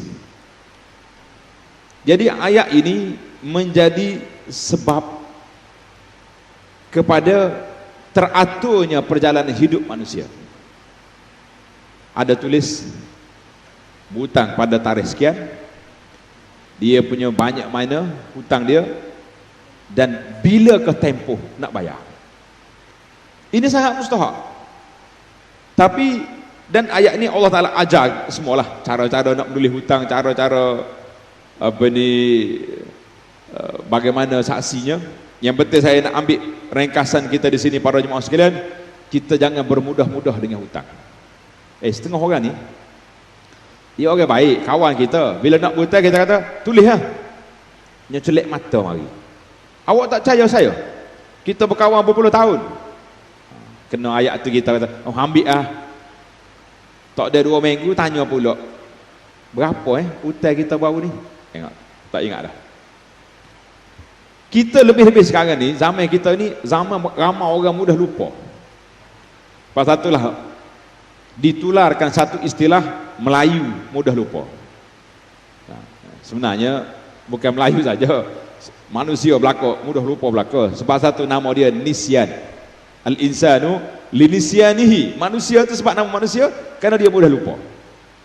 Maka Allah ajar kepada kita supaya kita tulis. Kalau ada orang kata, macam tak percaya dengan saya awak ni, suruh tulis-tulis nak pula. Kita kata saya bukan tak percaya, tapi saya nak beramal dengan apa yang diajar oleh Allah Azza wa Jalla. Berapa banyak hak-hak orang yang hilang begitu saja. Berapa banyak hak orang kita sendiri tak mampu nak selesaikan sebab tak tulis. Masa ambil ingat belaka, 2-3 hari ingat lagi, kena seminggu 2 ingat tak ingat, terlupa. Lebih-lebih pula hak bayar hutang pula awak tak ingat pula. Allahu Akbar.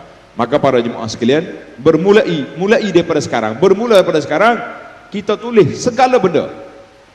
Hutang kau bagi pinjam pada orang kena ada. Pasal itulah kata orang, barang-barang masjid kena ada rekod. Kawah orang nak pinjam buat asyura contohnya, tulis siapa dia ambil, pukul berapa, tarikh bila atas, tulis belakang. Kita beri hutang pada orang, tulis. Kita beri apa saja pada orang, kita nyatakan bahawa perkara ini ditulis, kalau boleh ada saksi, lebih-lebih lagi masalah wasiat. Ni anak duk perhati banyak ni, bila ayah dia bagi wasiat tak tulis, mari anak engkar, tak mengaku. Tak ada Mula ni tak pernah bagi tahu, arwah ni tak pernah bercakap, saksi-saksi lain tak jadi apa berlaku. Maka para jemaah sekalian, marilah kita beramal dengan apa yang diajar oleh Allah Azza wa Jalla ini, sebab kita tidak tahu. Yang pertama sekali, siapa mati dulu. Tak tulis. Kalau kita mati, anak tak tahu, kita bagi hutang pada orang. Waktu mayat-mayat sedaplah kau cakap, mana-mana tua-tua ada hutang dengan mayat ni, jumpa saya. Jumpa saya pun belum tentu saya bayar. Tak? Kalau cakap jumpa tak apa. Ada setengah anak ni over confident. Mana-mana ada hutang yang si mati, saya sanggup bayar. Sudah mati, orang mari jumpa dia, ayah awak pernah berhutang dengan saya 200,000, beli skin cepat kaya. Cabut bulu kepala lah anak nak cari hutang, nak bayar 200,000. Maka kita kena ingat, supaya tidak menyusahkan mana-mana pihak, hutang itu ditulis, perjanjian itu ditulis, dan segala benda wasiat ditulis. Maka itu yang diajar oleh Allah Azza wa Jalla. Kemudian dalam ayat ini Allah peringatkan, wattaqullaha wa yu'allimukumullah wallahu bikulli syai'in alim. Allah Ta'ala kata, mu takut pada Allah Ta'ala, jangan sembunyikan saksi, jangan rahsiakan apa yang kita tahu, dan Allah Ta'ala kulli syai'in alim, semua benda dia tahu belaka. Manakala mu sembunyi, kamu rahsiakan, jangan bimbang, Allah tahu. Atas dunia ni sedaklah kita boleh bercakap, kita boleh kelentong, kita boleh putar belik, boleh apa saja, tapi di akhirat tuan-tuan dan puan-puan tidak akan lepas daripada apa yang kita lakukan. Wallahu a'lam. Wa in kuntum ala safarin wa lam tajidu katiban farihanun maqbudah فإن أمن بعضكم بعضا فليؤد الذي اؤتمن أمانته وليتق الله ربه ولا تكتموا الشهادة ومن يكتمها فإنه آثم قلبه والله بما تعملون عليم لله ما في السماوات وما في الأرض وإن تبدوا ما في أنفسكم أو تخفوه يحاسبكم به الله فيغفر لمن يشاء ويعذب من يشاء والله على كل شيء قدير آمن الرسول بما أنزل إليه من ربه والمؤمنون كل آمن بالله وملائكته وكتبه ورسله لا نفرق بين أحد من رسله وقالوا سمعنا وأطعنا غفرانك ربنا وإليك المصير لا يكلف الله نفسا إلا وسعها لها ما كسبت وعليها ما اكتسبت ربنا لا تؤاخذنا إن نسينا أو أخطأنا ربنا ولا تحمل علينا إصرا كما حملته على الذين من قبلنا ربنا ولا تحملنا ما لا طاقة لنا به واعف عنا واغفر لنا وارحمنا أنت مولانا فانصرنا على القوم الكافرين. Dan jika kamu berada dalam musafir, lalu kamu berhutang atau memberi hutang yang bertempuh, sedang kamu tidak mendapati juru tulis, maka hendaklah diadakan barang gadaian untuk dipegang, yakni oleh orang yang memberi hutang. Kemudian, kalau yang memberi hutang percaya kepada yang berhutang, yakni dengan tidak payah bersurat, saksi dan barang gadaian, maka hendaklah orang yang berhutang yang dipercayai itu menyempurnakan bayaran hutang yang diamanahkan kepadanya. Dan hendaklah ia bertakwa kepada Allah Tuhannya. Dan janganlah kamu, wahai orang-orang yang menjadi saksi, menyembunyikan perkara yang dipersaksikan itu. Dan sesiapa yang menyembunyikannya, maka sesungguhnya ia adalah orang yang berdosa hatinya. Dan ingatlah, Allah sentiasa mengetahui apa yang kamu kerjakan. Segala yang ada di langit dan yang ada di bumi adalah kepunyaan Allah. Dan jika kamu melahirkan apa yang ada di dalam hati kamu atau kamu menyembunyikannya, nescaya Allah akan menghitung dan menyatakan kepada kamu.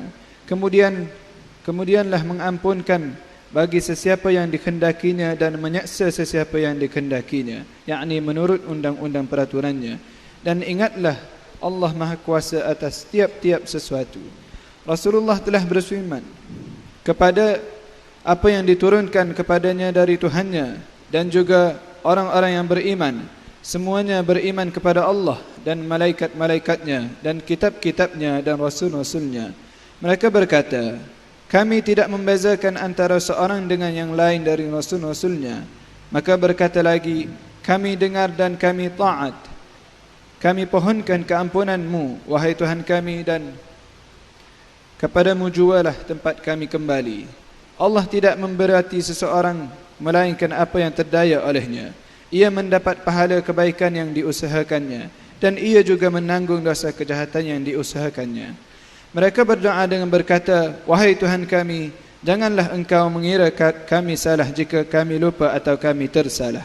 Wahai Tuhan kami, janganlah engkau bebankan kepada kami bebanan yang berat sebagaimana yang telah engkau bebankan kepada orang-orang yang terdahulu daripada kami.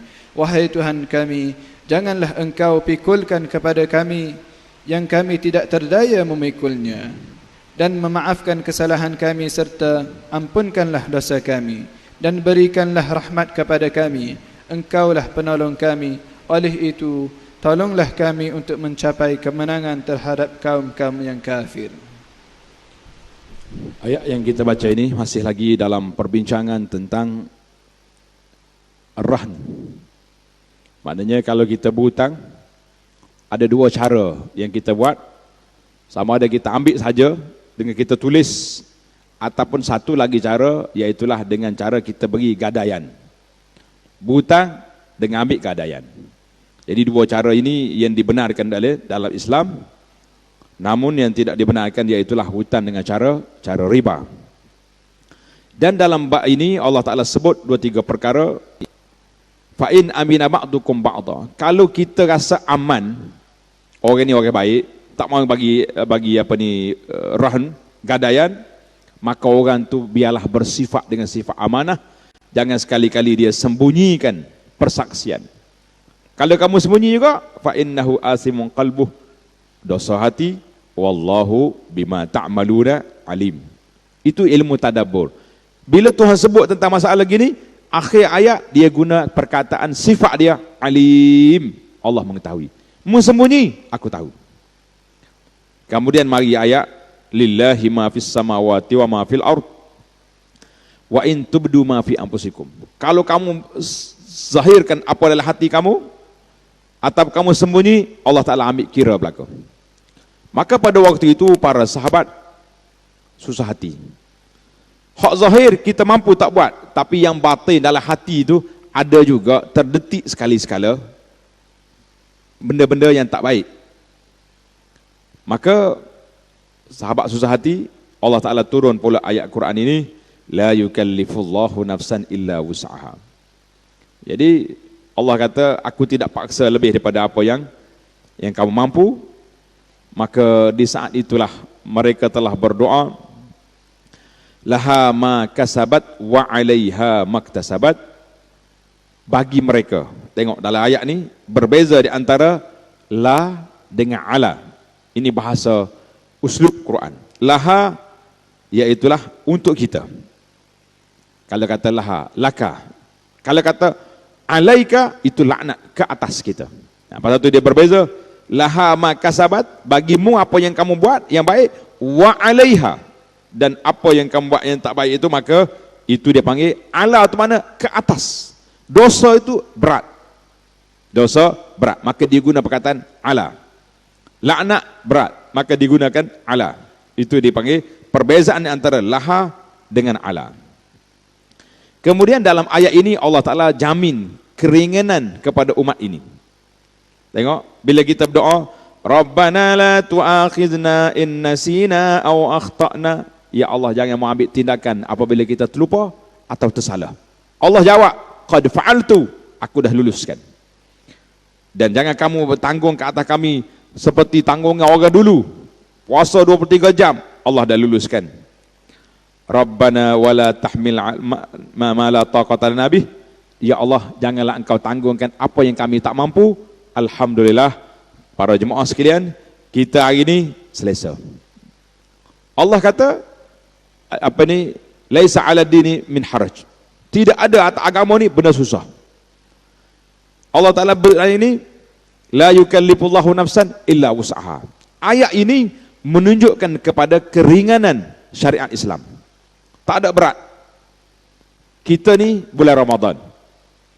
Siapa dia mampu puasa, silakan.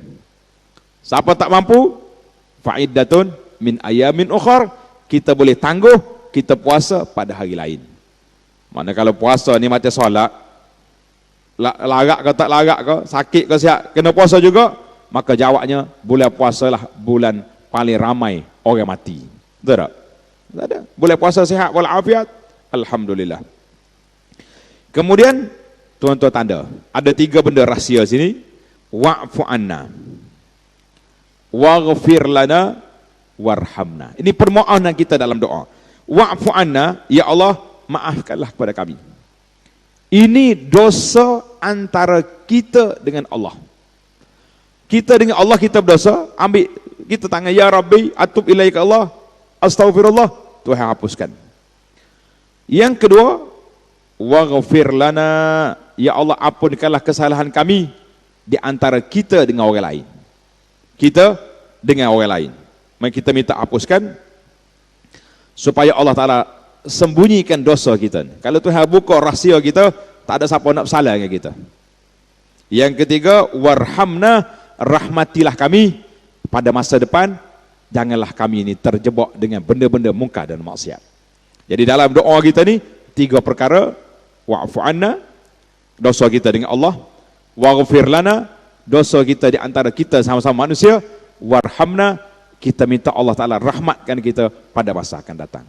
Jadi ini dia panggil perbezaan di antara, pasal itulah di antara dosa, dosa. Waghfir zunubana wa kaffir anna sayyiatina. Ingat dah doa kita? Zunub, dosa kita dengan Allah. Wa kaffir anna sayyiatina, dan hapuskanlah kesalahan kami, itu dosa di antara kita dengan manusia. Kita hari ini tak tahu dosa mana yang paling banyak, kita dengan manusia atau kita dengan Allah. Hak kita dengan Allah mudah. Kita bertaubat, kita ambil wuduk, kita berjalan ke masjid, kita pergi majlis ilmu, semua dosa terhapus. Tapi yang kita bimbang hari ini para jemaah sekalian, dosa di antara kita dengan manusia. Duk mengumpat orang, duk kata wuduh ke orang, duk mengeji orang, duk suuzon pada orang, bila kita nak minta maaf. Karena itulah saya di awal-awal lagi, di awal permulaan dulu kita dah nasihatkan, di antara punca kita nak menghapuskan dosa-dosa dengan manusia, tinggalkanlah geruk-geruk yang tak ada faedah. Dia kata, Ustaz, tinggal geruk ni, orang kata tinggal putus silaturahim. Saya kata tidak. Duduk dalam tu membanyakkan dosa dan maksiat daripada faedah yang kita dapat daripada geruk kita. Nah, jadi ayat Al-Quran ini, Amanah Rasul, sampai ke akhir ini dia panggil 2 ayat. Siapa dia baca 2 ayat ini pada waktu malam, kafatah, Allah jaga kita. Baca waktu pagi, Tuhan jaga kita sampai ke petang. Jadi 2 ayat ini sentiasa kita amalkan dia, insya-Allah. Kita baca la yang terakhir untuk sesi ini. Fadhal Ustaz. Bismillahirrahmanirrahim. Alif Lam Mim. Allahu la ilaha illa huwal hayyul qayyum. نزل عليك الكتاب بالحق مصدقا لما بين يديه وأنزل التوراة والإنجيل من قبل هدى للناس وأنزل الفرقان إن الذين كفروا بآيات الله لهم عذاب شديد والله عزيز ذو انتقام إن الله لا يخفى عليه شيء في الأرض ولا في السماء هو الذي يصوركم في الأرحام كيف يشاء لا إله إلا هو العزيز الحكيم هو الذي أنزل عليك الكتاب منه آيات محكمات هن أم الكتاب وأخر متشابهات فأما الذين في قلوبهم زيغ فيتبعون ما تشابه منه ابتغاء الفتنة وابتغاء تأويله وما يعلم تأويله إلا الله والراسخون في العلم يقولون آمنا به كل من عند ربنا وما يذكر إلا أولو الألباب ربنا لا تزغ قلوبنا بعد إذ هديتنا وهب لنا من لدنك رحمة إنك أنت الوهاب ربنا إنك جامع الناس ليوم لا ريب فيه إن الله لا يخلف الميعاد. Dengan nama Allah yang Maha Pemurah lagi Maha Pengasihani. Alif, Lam, Mim. Allah, tiada Tuhan yang berhak disembah melainkan Dia, yang tetap hidup, yang kekal selama-lamanya mentadbir sekalian makhluknya. Ia menurunkan kepadamu wahai Muhammad kitab suci Al-Quran dengan mengandungi kebenaran, yang mengesahkan isi kitab-kitab suci yang telah diturunkan dahulu daripadanya. Dan ia juga yang menurunkan kitab-kitab Taurat dan Injil sebelum Al-Quran diturunkan menjadi petunjuk bagi umat manusia. Dan ia juga yang menurunkan Al-Furqan, yakni membezakan antara yang benar dengan yang salah. Sesungguhnya orang-orang yang kufur ingkar akan ayat-ayat keterangan Allah itu, bagi mereka azab yang seksa yang amat berat. Dan ingatlah, Allah Maha Kuasa lagi berhak membalas dengan azab yang seksa kepada golongan yang bersalah. Sesungguhnya Allah tidak sembunyi kepadanya sesuatu. Allah tidak tersembunyi kepadanya sesuatu pun yang ada di bumi dan juga yang ada di langit. Dialah yang membentuk rupa kamu dalam rahim ibumu sebagaimana yang dikendakinya. Tiada Tuhan yang berhak disembah melainkan Dia yang Maha Kuasa lagi Maha Bijaksana. Dialah yang menurunkan kepadamu wahai Muhammad kitab suci Al-Quran. Sebahagian besar dari Al-Quran itu ialah ayat-ayat muhkamat yang tetap, tegas dan nyata maknanya serta jelas maksudnya. Ayat-ayat muhkamat itu ialah ibu atau pokok isi Al-Quran, dan yang lain ialah ayat-ayat mutasyabihat yang samar-samar tidak terang maksudnya. Oleh sebab itu timbullah faham yang berlainan menurut kandungan hati masing-masing. Adapun orang-orang yang ada dalam hatinya kecenderungan ke arah kesesatan, maka mereka selalu menurut apa yang samar-samar dari Al-Quran untuk mencari fitnah dan mencari takwilnya, memutarkan maksud menurutnya yang disukainya. Padahal tidak ada yang mengetahui takwilnya, tafsir maksudnya yang sebenar melainkan Allah. Dan orang-orang yang tetap teguh serta mendalam pengetahuan dalam ilmu agamanya berkata, kami beriman kepadanya, semua itu datangnya dari sisi Tuhan kami, dan tiadalah yang mengambil pelajaran dan peringatan melainkan orang-orang yang berfikir. Maka berdoalah dengan berkata, wahai Tuhan kami. Mereka berdoalah dengan berkata, wahai Tuhan kami, Janganlah engkau memesongkan hati kami sesudah engkau beri petunjuk kepada kami, dan kurniakanlah kepada kami limpah rahmat dari sisimu. Sesungguhnya engkau jualah Tuhan yang melimpah-limpah pemberiannya. Wahai Tuhan kami, sesungguhnya engkaulah yang akan menghimpunkan sekalian manusia untuk menerima balasan pada suatu hari kiamat yang tidak syak padanya. Sesungguhnya yang tidak ada syak padanya. Sesungguhnya Allah tidak mungkiri janjinya. Alhamdulillah, kita sudah masuk ke permulaan surah Ali Imran. Surah Ali Imran ini iaitulah yang menceritakan tentang keluarga Sayyidina Imran. Iaitulah. Kemudian yang kita nak sebut di sini sikit ya. Coba tengok ayat yang ketiga.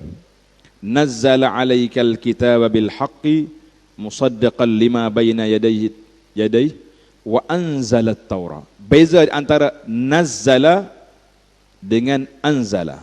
Allah dia menurunkan kitab. Itu dia panggil nazzala. Dan menurunkan Taurat. Jadi ulama tadabbur kata wa anzala at-Taurat, Allah Taala turunkan Taurat sebab dia turun sekaligus. Nabi Musa terima terus Taurat. Injil sama juga. Tapi nazzala menurunkan. Maknanya menurunkan berkali-kali. Al-Quran itu diturun kepada Nabi dalam masa 20 berapa tahun? 23 tahun. Lama masa. Maka itu nazzala. Itu anzala, nazzala. Beza di antaranya. Jadi yang kedua, khija Al-Quran ini musaddiqan lima bayna yadayhi. Khijarianya membenarkan isi kitab-kitab yang lepas. Jadi mana-mana isi kitab yang lepas yang tak habis, yang ada dalam kitab Quran, kita ada. Karena itu maklumat-maklumat dalam Taurat, dalam Injil, kita boleh semak dengan Quran. Kalau ada benda-benda yang bercanggah, maka kita mengatakan itu tidak betul. Itu telah dimasukkan oleh pendeta-pendeta, ulama-ulama ahlul kitab ke dalam kitab mereka. Kemudian dalam ayat ini Allah bahagikan di antara ayat muhkam dan ayat mutasyabih. Maka ayat muhkam itu jelas dia punya makna. Ayat mutasyabih ini ayat yang perlu kepada beberapa pentafsiran. Tersembunyi. Apa ni? Orang ar-rasikhuna fil ilmi, orang-orang yang ada ilmu, mereka dapat memahaminya. Maka daripada pahaman itulah diturunkan kepada kita. Tapi ada satu lagi kumpulan nama dia allazina az-zayg wa ampa'amal ladzina fi qulubihim zayghun. Orang yang dalam hati dia ada masalah, marat, mereka inilah yang duk laga-lagakan orang, ambil ayat-ayat mutasyabih dengan tafsiran-tafsiran yang menyebabkan berlakunya perbalahan dan juga perpecahan. Jadi kita ingat ayat mutasyabih kalau ditafsirkan mengikut apa yang dipahami oleh ulama-ulama salafus saleh, ia tidak jadi masalah apa-apa sebab mereka lebih memahami nuzulul Quran itu daripada orang-orang yang kemudian. Orang-orang yang kemudian. Kemudian di antara lagi Allah hajar kepada kita di akhir ayat, Rabbana, baca sekali sama-sama. Rabbana la tuzigh qulubana ba'da iz hadaitana wa hab lana min ladunka rahmah innaka antal wahhab. Rabbana innaka jami'un nasi liyaumil la raiba fih innallaha la yukhliful mi'ad. Jadi di antara doa yang kita nak, tuan-tuan dan puan-puan, ambil ayat nombor 8, baca sentiasa. Rabbana la tuzigh qulubana, ya Allah janganlah putarkan hati kami ni. Jadi hati kita ni molek dah, duk atas istiqamah atas landas Islam, jangan hati kita ni goyah, jangan pula hati kita ni mikir benda-benda yang tidak baik. Pesongkan hati kami setelah engkau beri hidayah kepada kami dan berilah kepada kami rahmat. Nah, ini ayat. Jadi rahmat itulah yang kita sangat-sangat mustahak, yang sangat-sangat kita perlukan ketika hidup atas dunia dan juga ketika kita berada di akhirat, lebih-lebih lagi. Karena itu Nabi sallallahu bagi tahu tidak ada seorang manusia yang boleh masuk syurga dengan semata-mata amalan, tapi kita akan masuk syurga dengan sebab rahmat daripada Allah Azza wa Jalla. Jadi alhamdulillah kita bersyukur pada Allah SWT kerana bahagian kita sesi yang pertama ini dapat kita tamatkan dalam tempoh yang diizinkan kepada kita. Jadi alhamdulillah para jemaah sekalian, InsyaAllah kita akan sambung sesi yang kedua bersama dengan Al-Fadilatul Syekh Dr. Ahmad Najib.